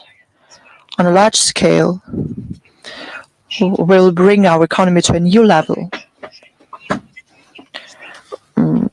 Everybody should understand that it's not going to be the way it used to be. And we always will remember how the West betrayed us, and not only us, but the whole global majority. Thanks to you. You can do anything you want. So it is Dagestan, and guests allowed to do a lot of things here. About the Russian base Khmeimim in Syria, it was attacked by drones, and Russian soldiers were killed because of it. Is there a real threat for Russian soldiers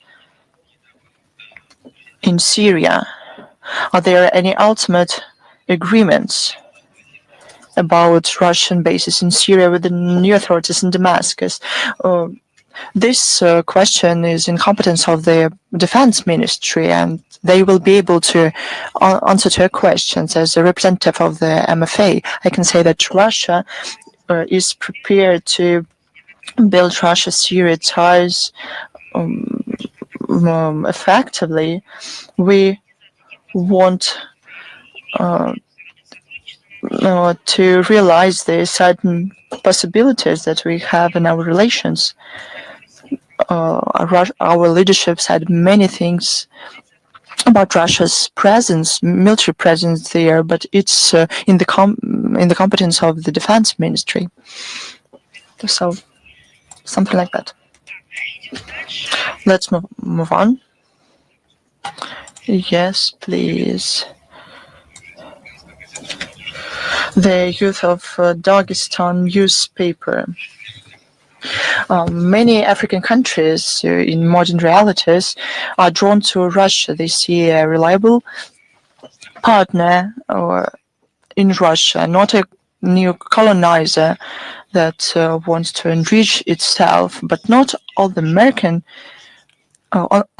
African countries have Russian embassies and consulates. What are plans of the ministry to better be represented diplomatically in the African region? It's beneficial for our business as well. I would like to draw your attention to the statements on the occasion of the Day of Africa by Foreign Minister Sergei Lavrov. There was a reception organized by the MFA. It featured all the evaluations of this situation in Russia-Africa relations. Second, as to our presence in the African continent, diplomatic presence, it's getting bigger. In 2023, 2024, our embassies were opened in Burkina Faso and Equatorial Guinea. In December 2024, the government of the Russian Federation made decisions to renew activities of Russia's embassies in Niger and Sierra Leone, as well as to establish an embassy in South Sudan. Right now, the work to open these diplomatic missions started to take real steps, and in future we not only have plans but real actions. The expansion of our presence and prospects for it is an important contribution to trade and economic and investment interaction with African countries, and as well as in other spheres. I would like to underline one more important thing. This is a two-way road, and we note and we respond to those calls of the African countries to make our dialogue more active. Many times in various formats, while working in the Russian mission at to the UN, while talking to various diplomats, heard the phrase from African diplomats, go back as soon as possible, amplify your presence here. Africa needs Russia. We need the balance in the world. It's not only about investments, about support, it's about the balance. Who, if not the African continent, knows that the one center of decision-making, one center of power that was self-declared to be dominant. They have known this throughout their history, not from history books, but from life. They know what countering factors mean and see our country as a partner, as an ally, and as a balancing power. They see our position at the UN Security Council and in a number of regional issues, and they draw their own conclusions. They understand that the constructive role played by our country during the USSR era in the African affairs, and even before that, before the USSR, during the Russian Empire, Africa did not see anything bad from Russia. It's a great, huge factor for them. They want more our presence there, and we respond to this. We hold forums and summits, Russia, Africa, and ministerial meetings. This is not only classic diplomacy and protocol. We do real things in various tracks, from investment forums, educational forums, women's conferences. There are non-governmental meetings, journalists discuss things. This is based on mutual interest of Russia and African friends to build dialogue further. It will be continued. Thanks to you. Let's move on. Is Vestia with us? It will be joining us online. MFA of Poland says that it gave to the Russian side the note because of dismantling of bas relief in the memorial complex Medne in the Tver region. Did Moscow receive it? Will it react to this in some way? Can you please repeat your question? The Polish MFA say that it sends to the Russian side the note following the dismantling of bas reliefs of Polish military decorations from the memorial complex Medne. Indeed, we received this note. There was a statement from the Polish MFA on this topic. We already commented on it. I already said that all those protests look cynical and hypocritical, because they consistently, for many years, destroy Russian memorials, and they do it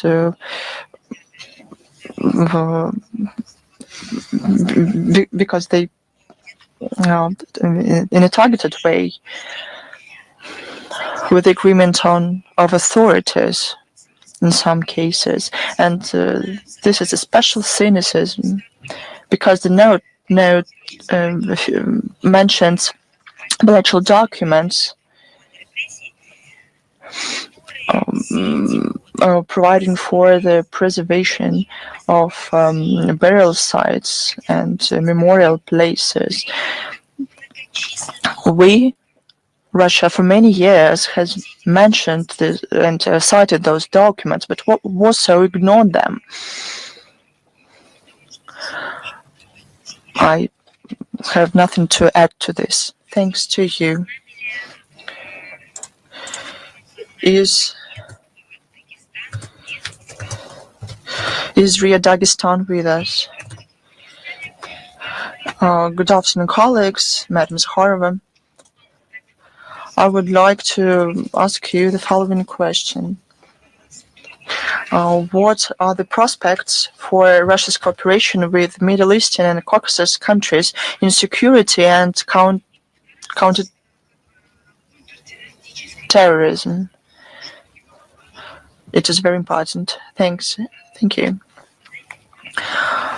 You know, we consistently promote the idea that it is necessary to form a just world order that responds to the interests of universal and indivisible security. In this context, we give special importance to the development of relations with the Middle East, in the Caucasus region, first of all, in the UN, and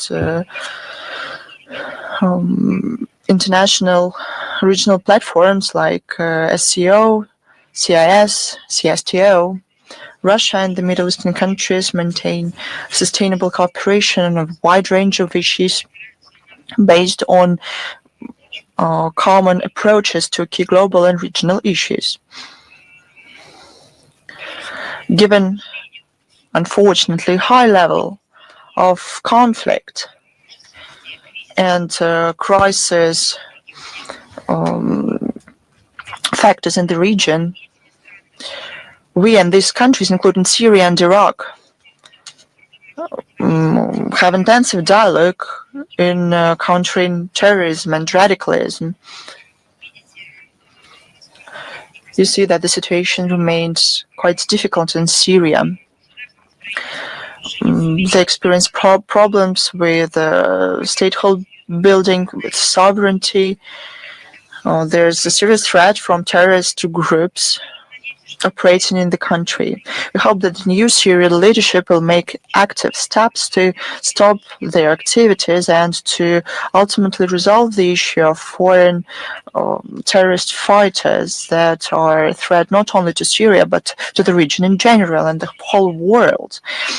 Unfortunately, because of them, the region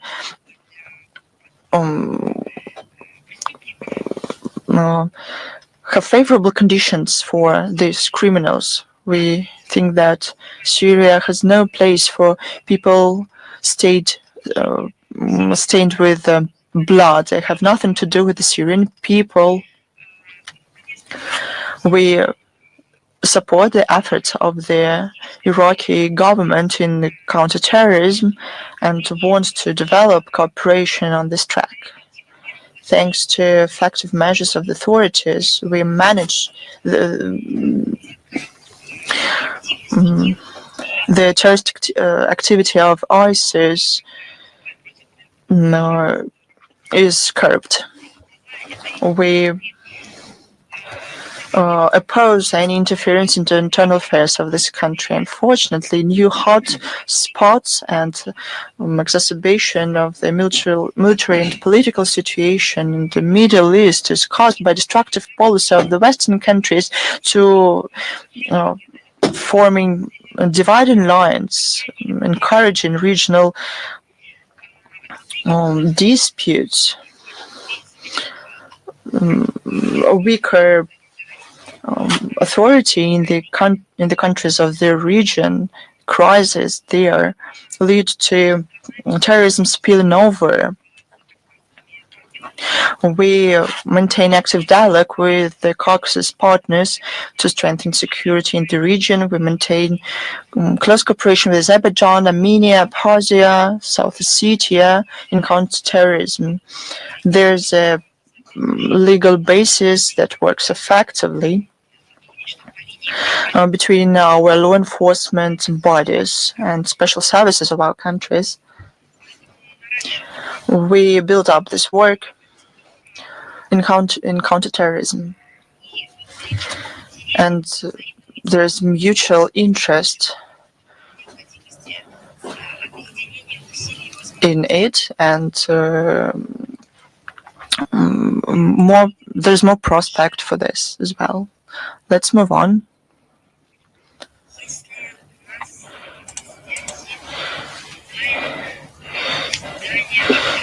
Is author E with us?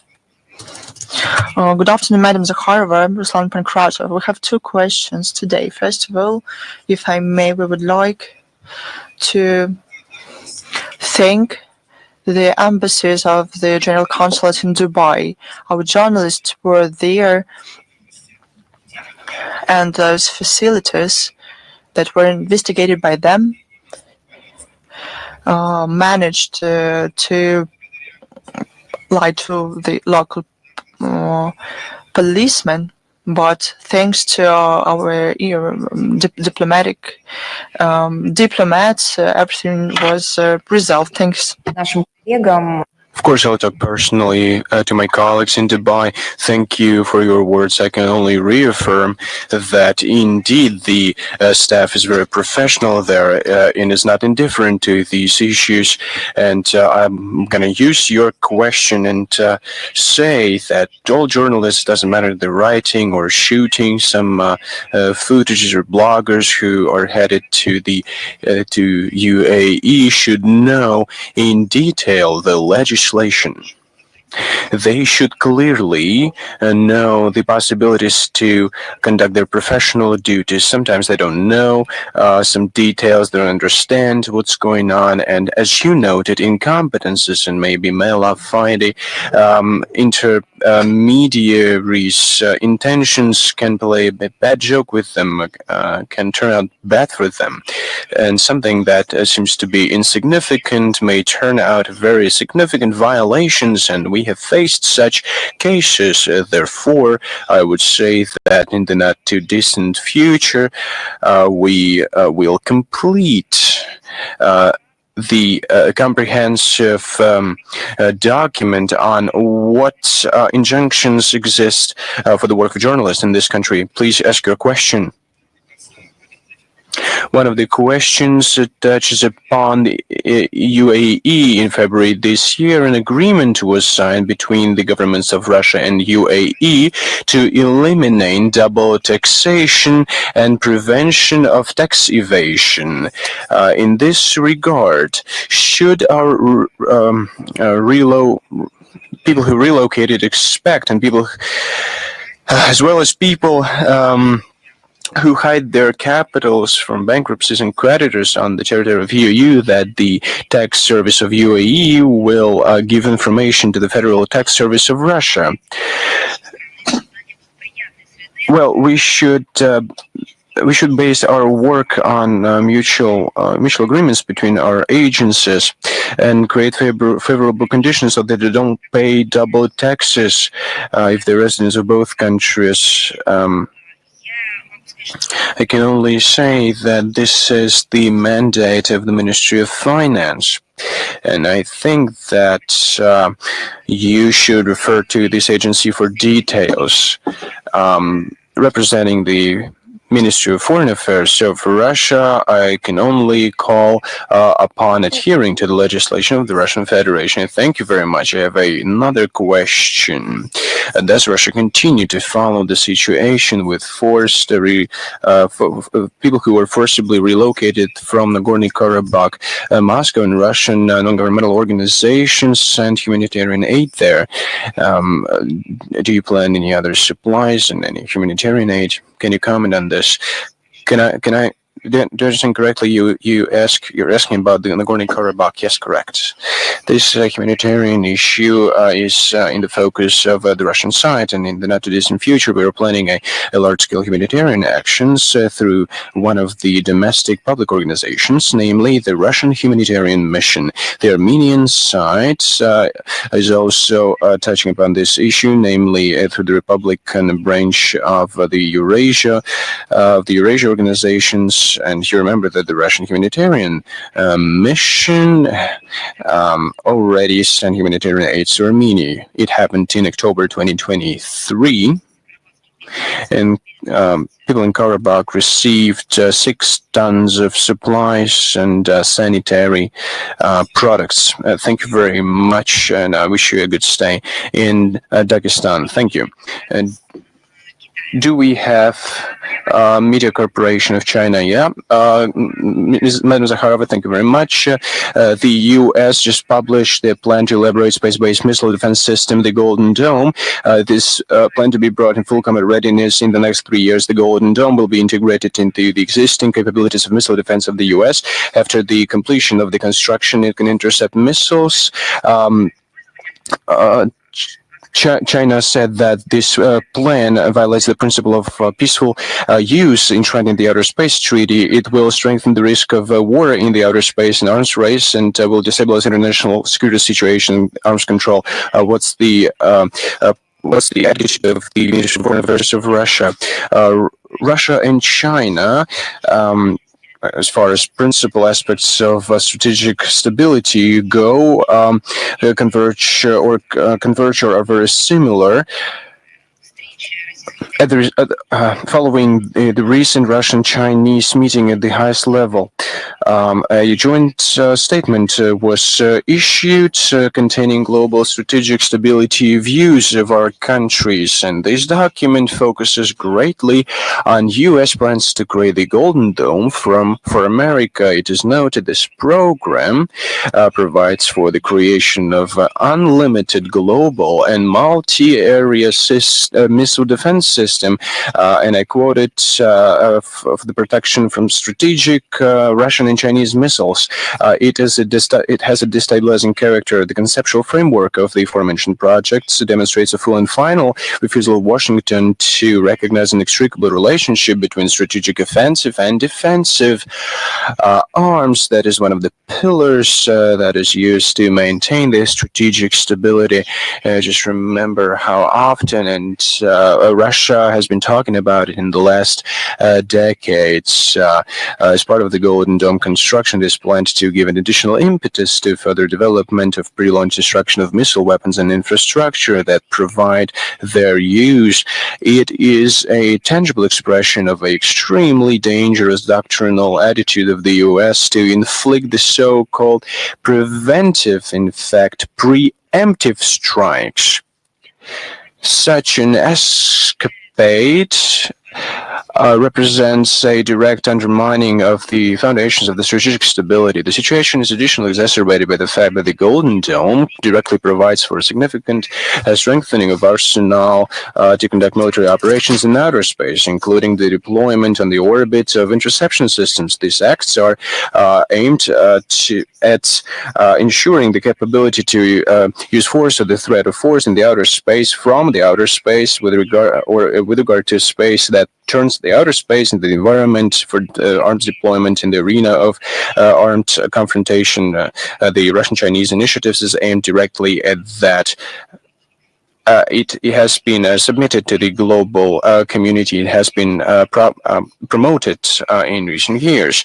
Under these conditions, we are looking at this task to initiate talks to elaborate a national legally binding instrument on the prevention of an arms race in outer space. Of course, it is becoming even more relevant. So let me reiterate this. We're now talking about not just words, but about practical activity in this area, and we consider as its foundation a draft treaty on the prevention of the placement of weapons in outer space, application of force or threat of force with regard to outer space objects.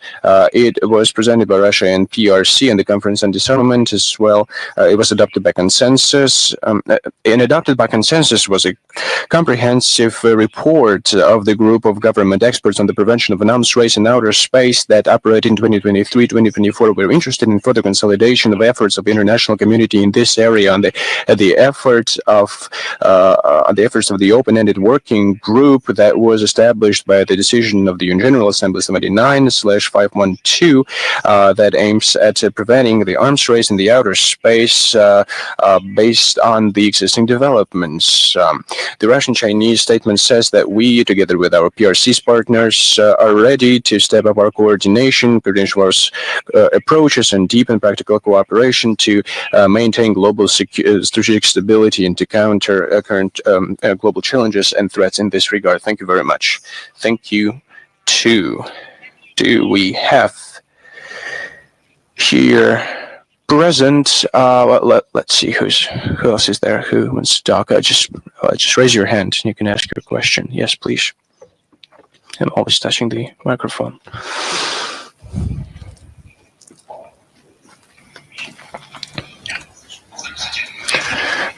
Good afternoon, Madam Zakharova, colleagues. I'm representing Dagestan. I'm representing regional NNT channel of Dagestan. Russia has repeatedly sent to Gaza humanitarian aid.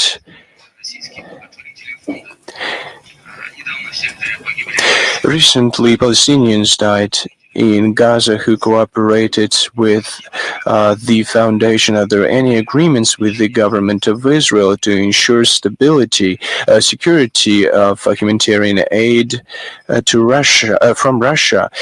This issue has been raised repeatedly during contacts with Israeli officials. You see that the obligation that they took upon themselves is violated with regard to international organizations. We are making corresponding statements. We will continue our work to support the refugees, and we will continue our work with the Israeli side to ensure this aid reaches the addressees. Well, let us move on. Maybe we can answer some online questions. Do we have Xinhua agency with us? No, absent.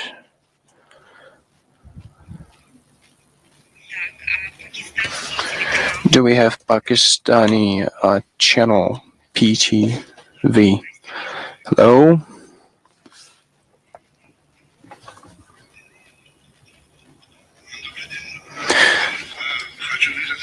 Good afternoon. I would like to express my gratitude to the Russian Foreign Ministry and all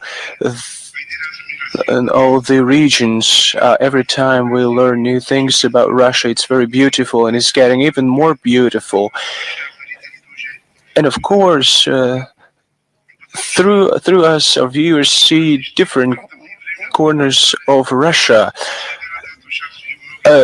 We only used to know large cities, but my colleagues will reaffirm now that Russia is now known completely from Vladivostok to Kaliningrad, all different corners of this country in a positive regard. My question is, what mechanisms of dialogue exist between India and Pakistan, and which ones do you consider the most effective to reach durable peace in the region? I'm going to respond to the first part of your question. Yes, that's true. In 2014, they started to learn about Russia from the city of Murmansk to the Crimea. Prior to 2014, it was from Kaliningrad to Vladivostok, and now people are learning even more about Russia. We'll help you to do that. As far as India-Pakistan goes, we are favoring the dialogue between two countries and welcome the agreements, the ceasefire agreements reached by New Delhi and Islamabad. We very much hope that it will be of durable and long-standing nature. We hope that the differences between the two countries will be settled through diplomatic and political means on the bilateral basis in accordance with the provisions of the Simla Agreement of 1972 and the Lahore Declaration of 1999. In the normalization of relations between India and Pakistan, we see key to a durable peace and stability in the regions. It's an important factor of stability in international relations and a possibility for these countries to cooperate with the rest of the world without any aggravating component. We also believe that further joint work, including on counterterrorism at international platforms, with our joint participation primarily at the SCO, will contribute to establishing constructive Indian-Pakistani cooperation and increasing the level of confidence between South Asian neighboring our good friends. I think this is exactly the case, an example that can be demonstrated in the context of how one should treat a conflict such as the one we saw. The world is not perfect. The conflicts used to exist and they continue to exist. We have conflicts between allies, friends, partners. You can fuel the conflict. You can pit nations against one another. But you can do the opposite thing. You can help countries unite, and that's what Russia is using and is doing. You can help find solutions. It's our basic approach, and I think you sense it. Just my My second question, so I think we heard your answer to it, but I'd like to ask this question again. How does Russia see its role in ensuring security and stability in South Asia, especially in the context of the nuclear potential of both countries?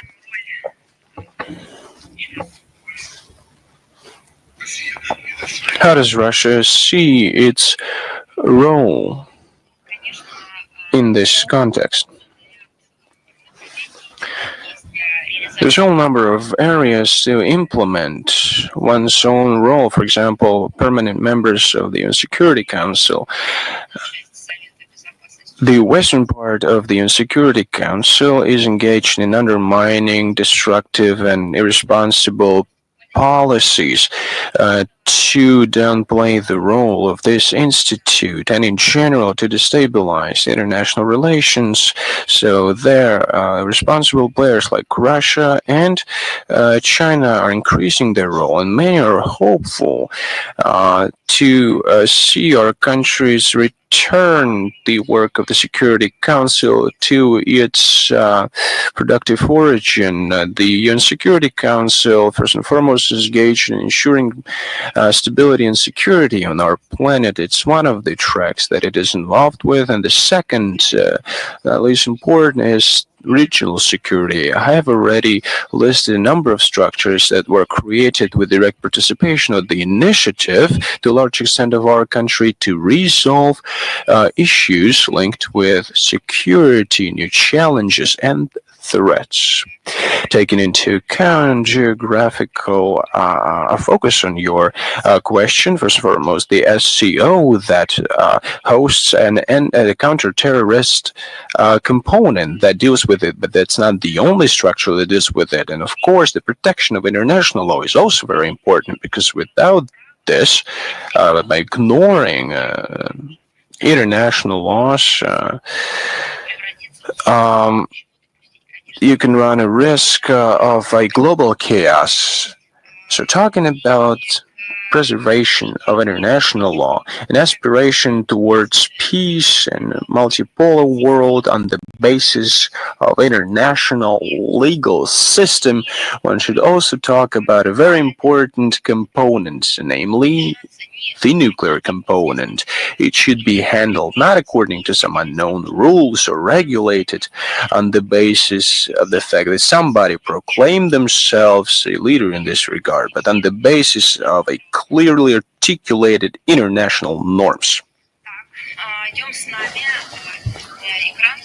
Не вижу я. С нами, давайте еще раз повторим, Сихва. Xinhua, are you with us? Colleagues, the screen is not functioning. Xinhua? Well, then we are moving forward. The Moscow Post. Yes, we are here. We have two questions today. First, the Chancellor of Germany now sets the tone for anti-Russia hysteria. They say that the troops of Vilnius protected them from the forces of Russia. What can Russia respond to this rhetoric?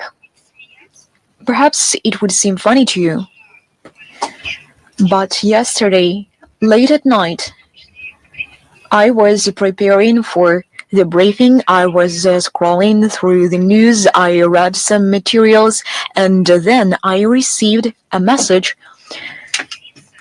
with a reference to verified sources that the Vice Chancellor of Germany proved wrong the statement made by the Chancellor. I do not know what they feel there and what they are trying to test, what they are trying to test themselves or on each other. I can say one thing, that you are playing with the fate of Europe. Yesterday, I received a big number of calls with the demand to comment on the statement made by Merz. They cannot be based on some biased opinion on his own ambition. These are the words which were pronounced by the head of state, and they should be based on a well-balanced, legal and responsible position. This does not mean that this position can be only one. There could be different ones. But when saying things of this kind, a person should coordinate what he says with the responsibility for what he says. Many millions of people shivered, I believe, when they heard this message from Berlin that had to do with lethal arms. And some hours afterwards, it turned out that they were misunderstood, that these are some verbal tricks. Perhaps later, the Chancellor of Germany will speak and he will prove wrong the statements made by Vice Chancellor. This is a very important issue. This doesn't even have to do with the deliveries of some seasonal goods, of seasonal products. They are speaking about fates and destinies of millions. They are speaking about life and death of people on the European continent. But frankly, I doubt that the head of the German government has the mandate to make such statements on behalf of other states. He said that this decision was also made by Great Britain, Germany, and France. Perhaps we should be guided by the notion that they have already proved this statement wrong, or other authorities that have to explain who or how decided on this issue. Perhaps Merz decided to engage into self-promotion. He might be not fully aware of what he's doing, or he cannot understand the measure. He does not know the measure. He is not moderate. Perhaps this is his first time in this position. He wants to seem to look strong, and this is the act of self-assertion. But this is not the topic when you can make unsubstantiated statements and when you do not understand your responsibility. Speaking about the position of Germany, the decision to lift any limits on the range of the arms, this will drive Berlin even deeper into the abyss of supporting the Kiev regime. They won't be able to say any longer that they are in favor of peace and negotiations. To my mind, no kinds of weaponry from Germany will change the course of the special military operation. You can see the tanks delivered by Germany burning like matches. The Tauruses will burn as well as drones delivered by Germany. They all will face this unfavorable fate and destiny. Merz and his deputies, first and foremost, should say all of this to the people of Germany. They should seek the advice of the people of Germany and to ask them whether they should do this or not, because this costs a lot. The businesses in Germany are escaping the country. They register their enterprises in different states in order to maintain their functions and activities. First and foremost, they should better test these statements and these decisions on their own people, or ask for their consent or approval when it comes to such decisions or even statements, in order not to prove wrong the statements of one another. I have one more question. Ukrainian authorities threaten to launch the process of banning the Ukrainian Orthodox Church. Will Russia counter these efforts on the diplomatic front? Of course we will.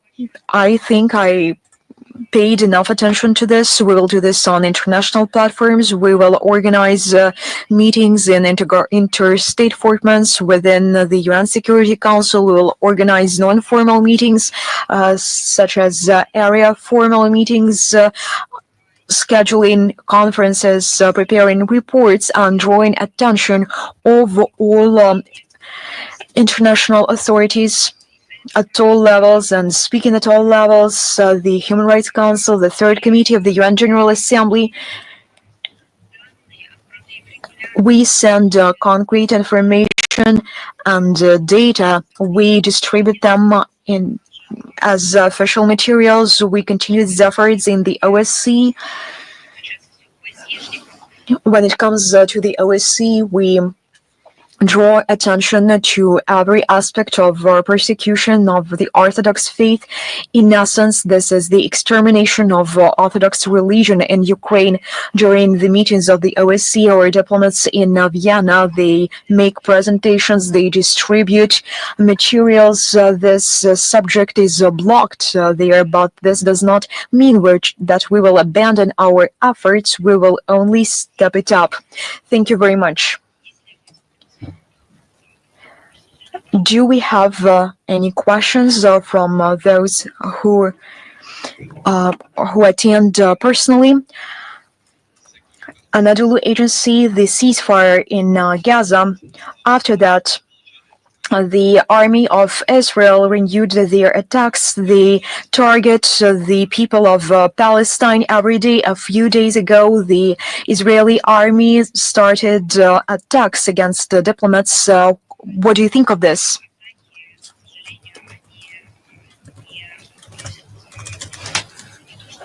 These attacks, as many others, they do not even make any contribution to the de-escalation process, but they only aggravate this process. Every state can take decisions when it comes to their security and to guaranteeing its own security, but what we are seeing in the zone of the conflict that you have mentioned has to do with the humanitarian catastrophe. It is even more than a catastrophe. It is a shameful phenomenon of today, which led to deaths of a dramatic number of civilians, of innocent people. I cannot know how to separate from male and female in this regard. Perhaps female are less protected, but first and foremost, I would like to mention the number of children who died in this time span. That is why we are in contact with the Israeli side. We communicate our opinion in this regard. We publish all the statements. We carry out the corresponding efforts on international platforms. Perhaps we should not speak about our reaction or response to some particular attack perpetrated by the armed forces. The steps they have taken, but the approach in general. Thank you very much.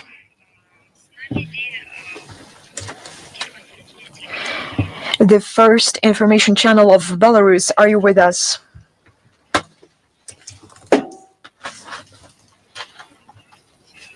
Good afternoon. Today, many states want to be involved. I'm sorry for the interruption.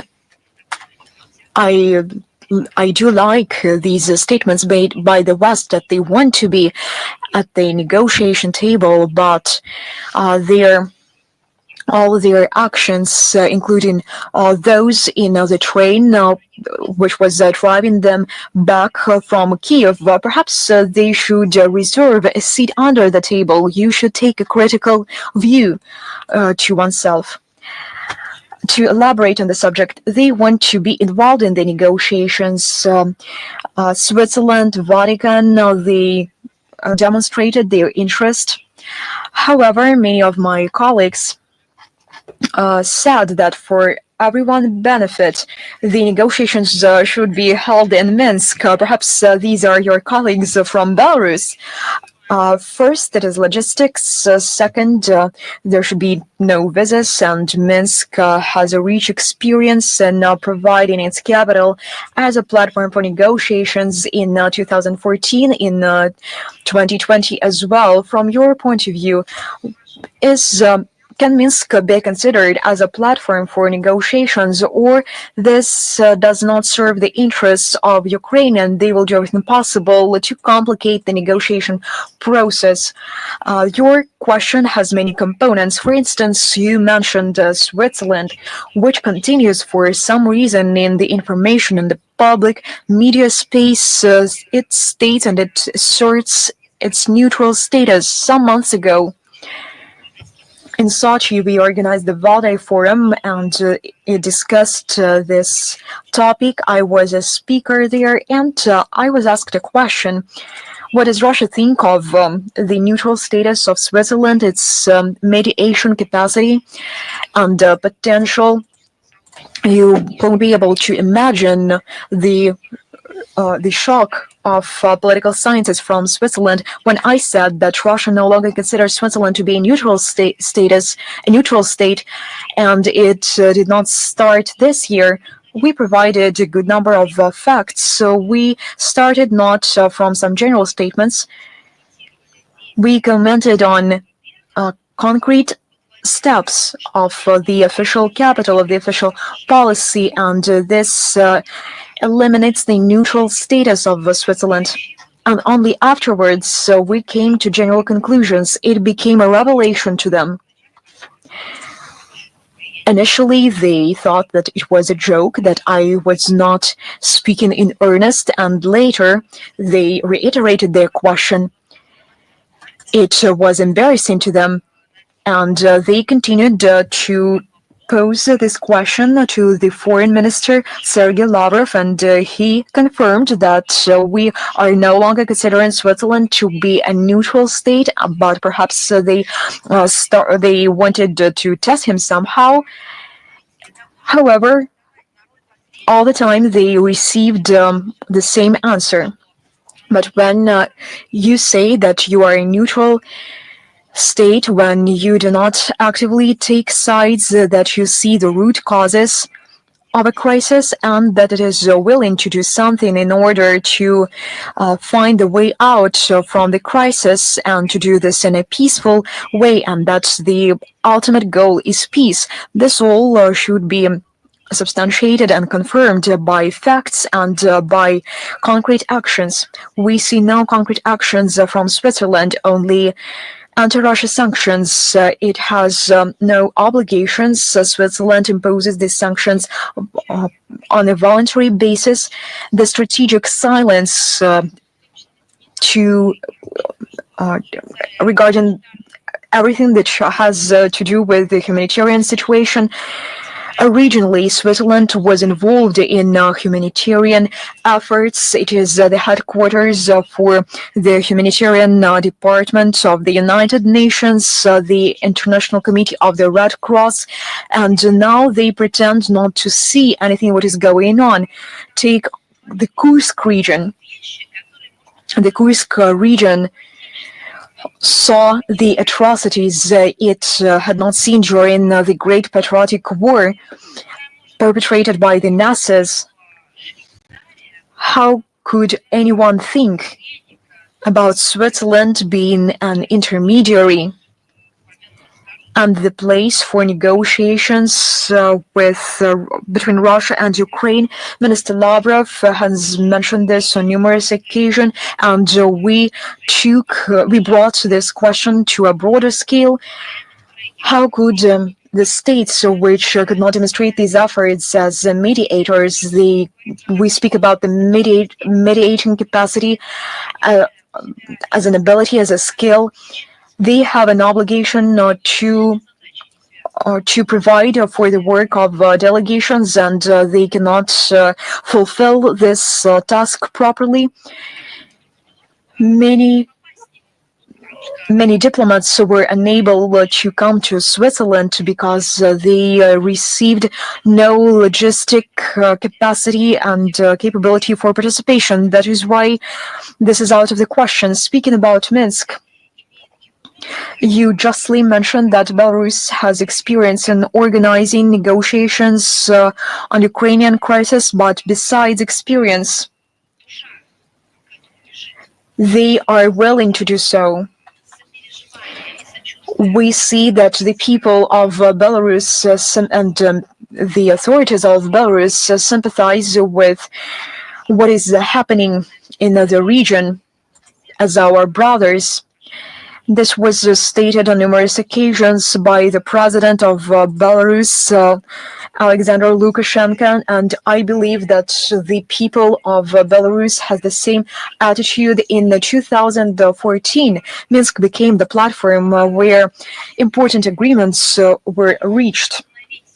They had all chances to stabilize the crisis and to prevent the escalation. Let me remind you that they were approved by the UN Security Council resolution as legally binding for all the parties. Minsk also received the contact groups meetings. They provided all conditions for the dialogue with the mediation of the OSCE and others. This was not a one-time occasion. It is not an only multi-formated participation in the mediation efforts and creating the environment for work, which are very complicated. After the start of the special military operation, Minsk was the first to offer mediation services to organize direct talks between Russia and Ukraine. Back then, 3 rounds of negotiations took place. We appreciate the assistance of Belarus in the humanitarian dimension. Every time we see that Belarus, Minsk, and the people of Belarus provide its facilitating services in bringing back the prisoners of war from Ukraine back to Russia. Now I'm speaking about our gratitude, our boundless gratitude towards the people of Belarus. On May the 23rd, on the border with Belarus, we organized the prisoner swap, the largest one in history. And of course, the authorities and the representatives of governmental structures of the Republic of Belarus invested a good amount of efforts into this endeavor. And this is a noble and decent mission. However, the decision will be taken by the authorities. So we are moving forward. Is Sinha with us? If not, then Virelk. Good afternoon. Good afternoon to you. I have one question today. Recently, Sergei Lavrov visited Yerevan. I would like to ask,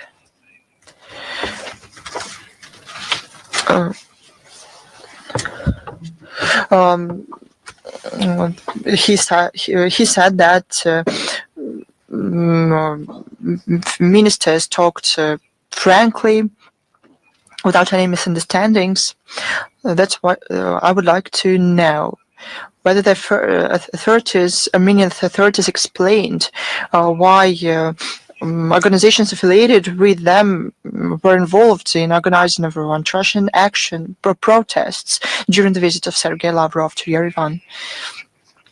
I would like to say that the official evaluations of the negotiations were given by Sergei Lavrov. I cannot add more to this. I was not there. I went to St. Petersburg for the legal forum. I cannot give more specific answer. We commented even before the visit on all of these performances, and the money go from the same people are involved. We understand this. We understand who wants it.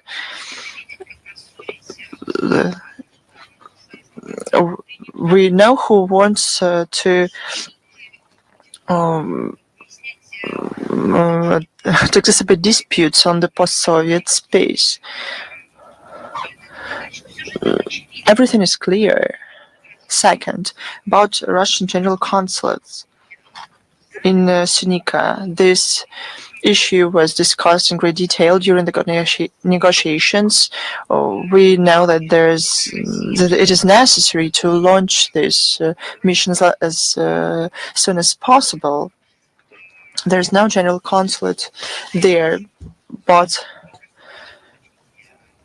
you should ask for more details from the Armenian side. And you had one more question, if I'm not mistaken, about the work within the CSTO. Sergei Lavrov, during the press conference, during the public events, talked about it. We continue to proceed from the fact that the Republic is a full-fledged member of the organization with all rights and commitments. Nothing new happened since the visit. Thanks to you. Do we have questions here? Thanks, Madam Zakharova. Good afternoon. This press tour is very important and useful. As to the conflict between Russia and Ukraine, are there any time frame and plans to continue negotiations? How can you explain the fact that, probably sabotage is not the right word for this, that the Brussels and European officials sabotage this process? How do you objectively evaluate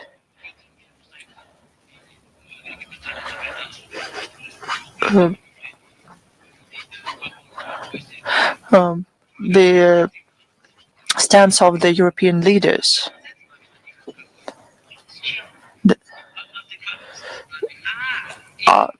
Are they adequate? I see. I have to objectively evaluate if they're adequate. You know, this event is public, so I cannot give any evaluations the way I would like to, actually.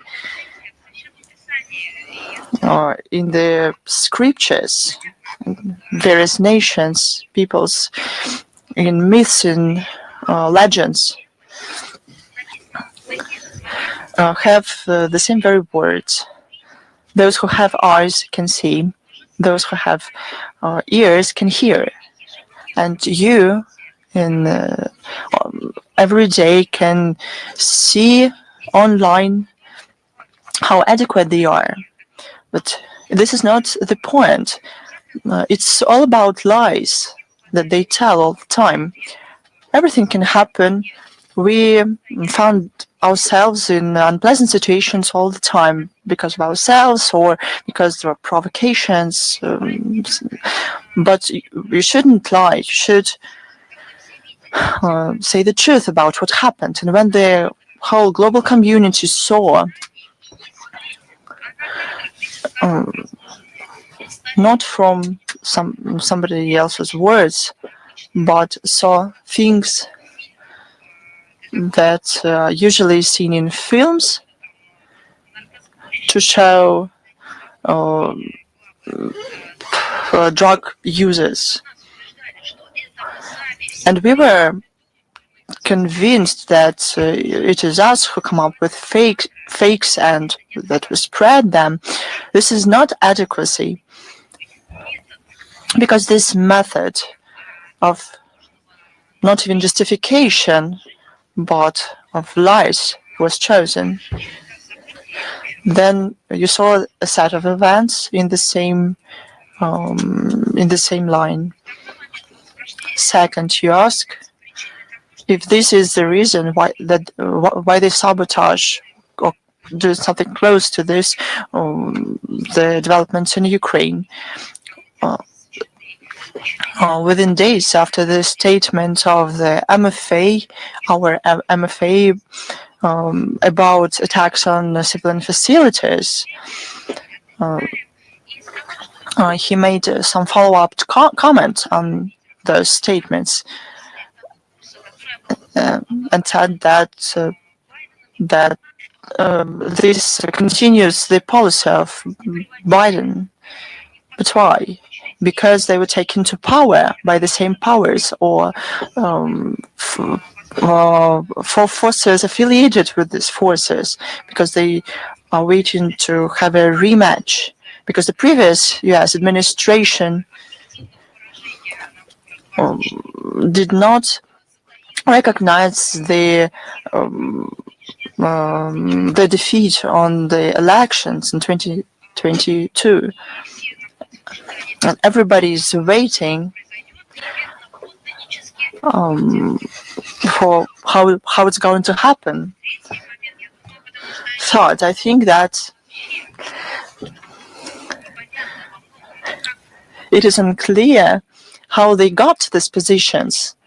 Their professional level isn't backed by anything substantial. Their public and political activities could not take them to these positions. They don't know history. It cannot be qualified as anything other than that. They are not people, personalities with agenda.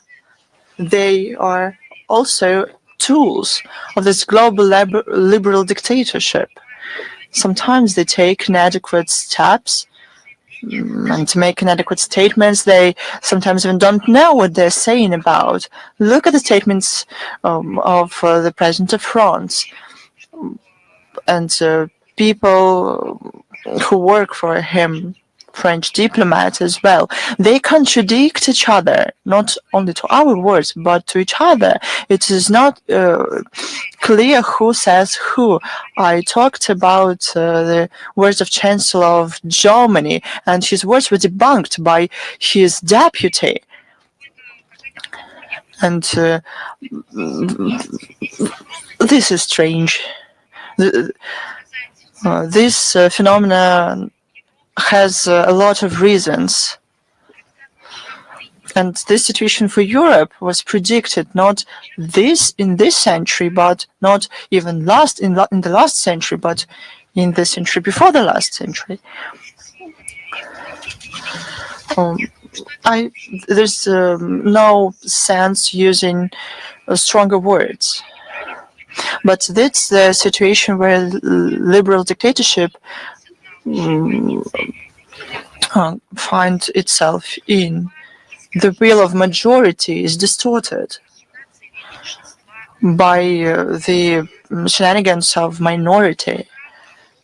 The law is trampled upon by political, as they say, narratives. Human rights are only words to push for their own interests. Morals and values are not there.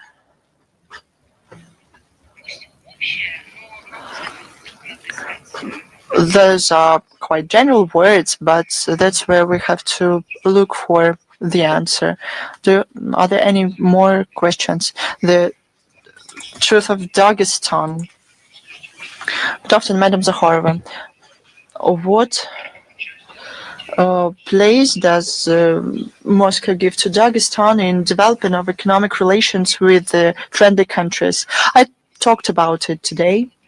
We welcome the efforts of the authorities of the Republic to diversify its foreign economic and international ties, development of export potential, searching for new partners.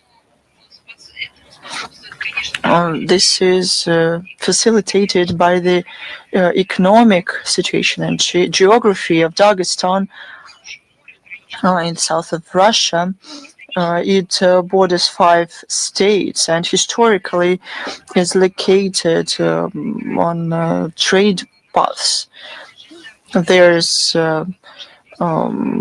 automobile, railway infrastructure. The Republic is an important logistics component of the international transport corridor, north-south. To continue development of transit and industrial capabilities. There are new investment projects providing for new transport and logistics centers, capabilities to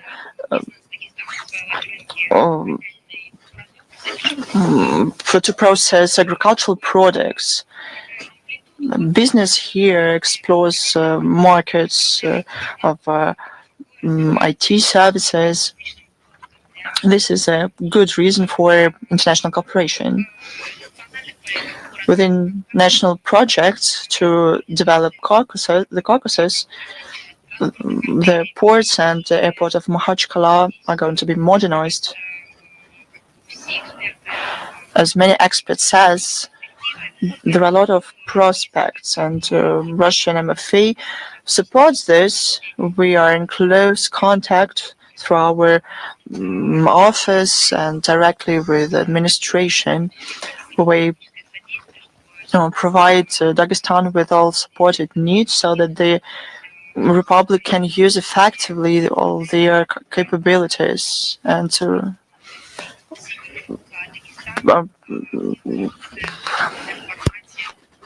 and possibilities.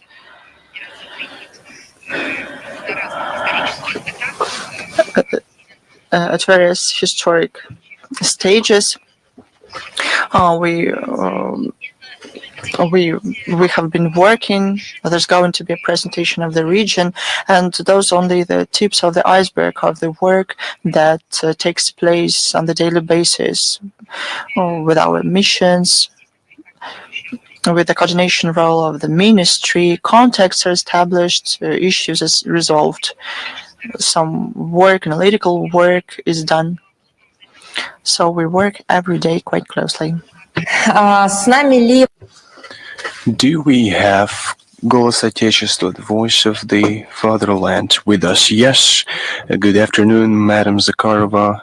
Good afternoon. Can you see me? Well, I cannot see you, but I can hear you. Now I can see you as well. We have the following question regarding military expenses that are on the rise globally in 2021. They amounted to $2.1 trillion. In 2024, these expenses, let me see.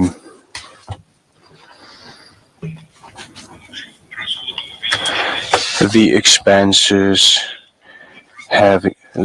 increased, and according to the forecasts, by 2024, this number can double. So we can see rising tensions globally. Do we have any opportunity in Russia to ensure our security and to not allow the world to be dragged into this large-scale third world war? Yes, there is such a possibility. Well, I'm answering your question, but what kind of a possibility is that? Well, there was hope. First, I can comment on it further, elaborate if you want. No, it's fine. I'm going to elaborate on it myself. Of course, in geopolitical and military planning, although I think it should be our defense ministry and other services prerogative who should present detailed answers, but let me briefly dwell on this subject. In its planning, both military and geopolitical, Russia relies on the analysis of constantly evolving threats and facts. We focus especially on the risks of undermining strategic stability. I have mentioned today the Russian-Chinese statement of May 8th that can provide you with concrete examples on how we respond by using political and diplomatic measures in particular. This statement, if you can remember it, U.S. steps and other nuclear states' steps are outlined.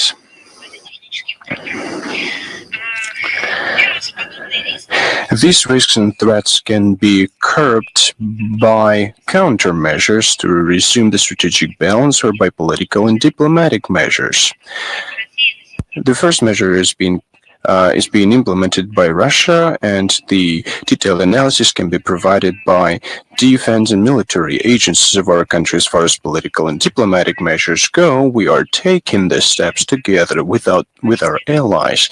That's what I have just mentioned. You are talking about non-allies or those who represent non-friendly regimes. Maybe the conditions are not ripe yet for conducting a dialogue. As far as the fruitful dialogue with the U.S. goes, to discuss factors of stability will require, and it was mentioned by the leadership of our country, a reliable political basis that provides for normalization of bilateral relations, including material manifestation of them and the readiness of Washington to respect core interests of Russia and to eliminate root causes of principled differences, and in no small part in terms of security. It is of great concern what we see in Europe. Their elites and NATO countries as well are promoting the notion of a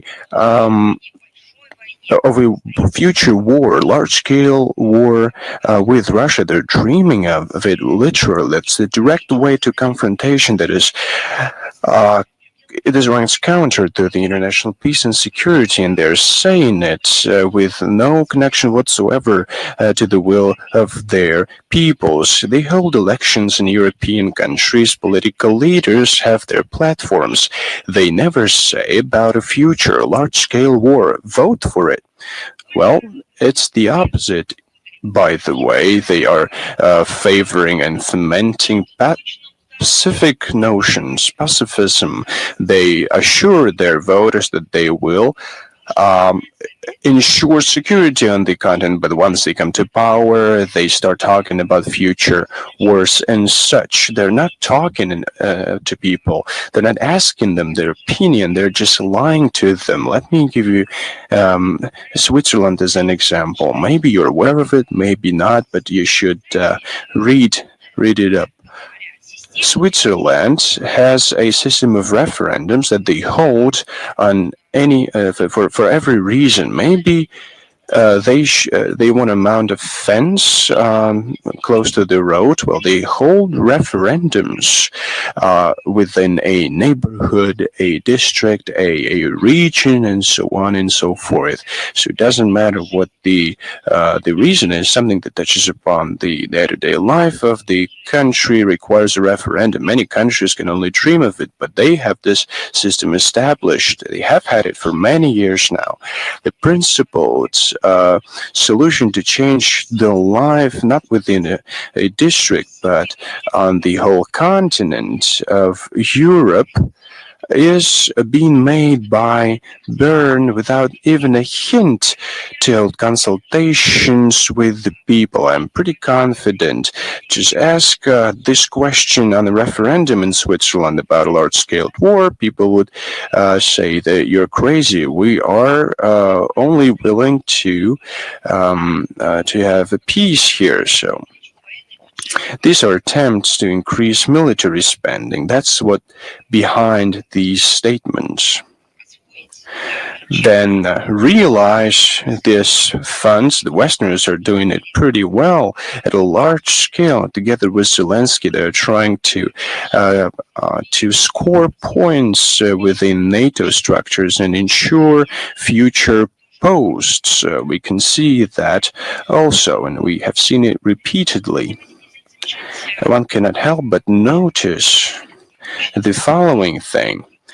We can see how money is being taken away to the benefit of military complex, and we see economic downturn that could easily be forecast given the anti-Russian sanctions were imposed. Now, the only way to reach their goal for them is to fuel funds into their military budgets. That's where militarization comes from. To a large extent, their military spending has now been unprecedented amid the economic downturn, and they do it at the expense of just common taxpayers. But they need this threat emanating from Russia allegedly for their practical purposes. But by demonizing Russia, NATO alliance has unfolded preparations for a large-scale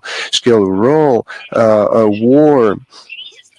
NATO structures are now not responding to crises, but they prepare for high-intensity hostilities with an enemy who has comparable forces.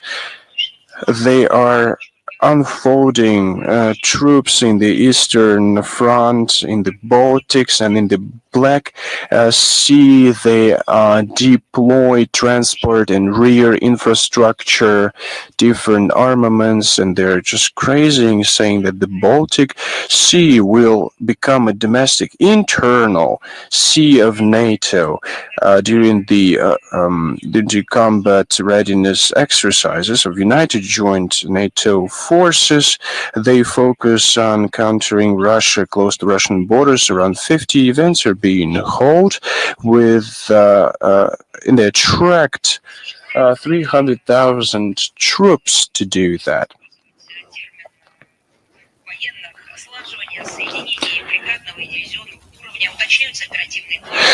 They lay out details about those exercises.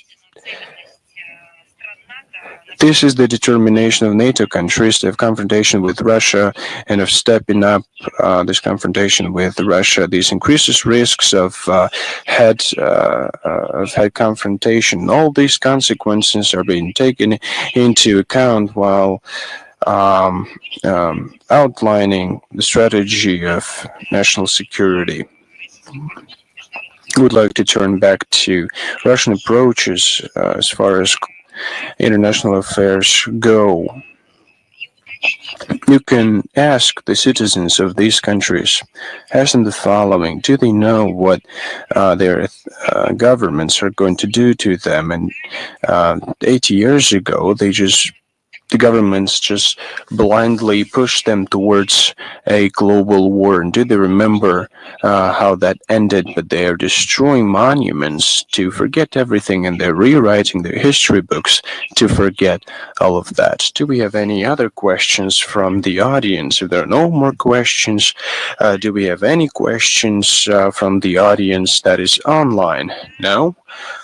All right, then I bid you farewell and thank you very much. I would like to thank the Republic of Dagestan and the administration of the Republic for a perfect, to my mind, organization and the structure of the briefing. Thank you very much. I'll see you again soon.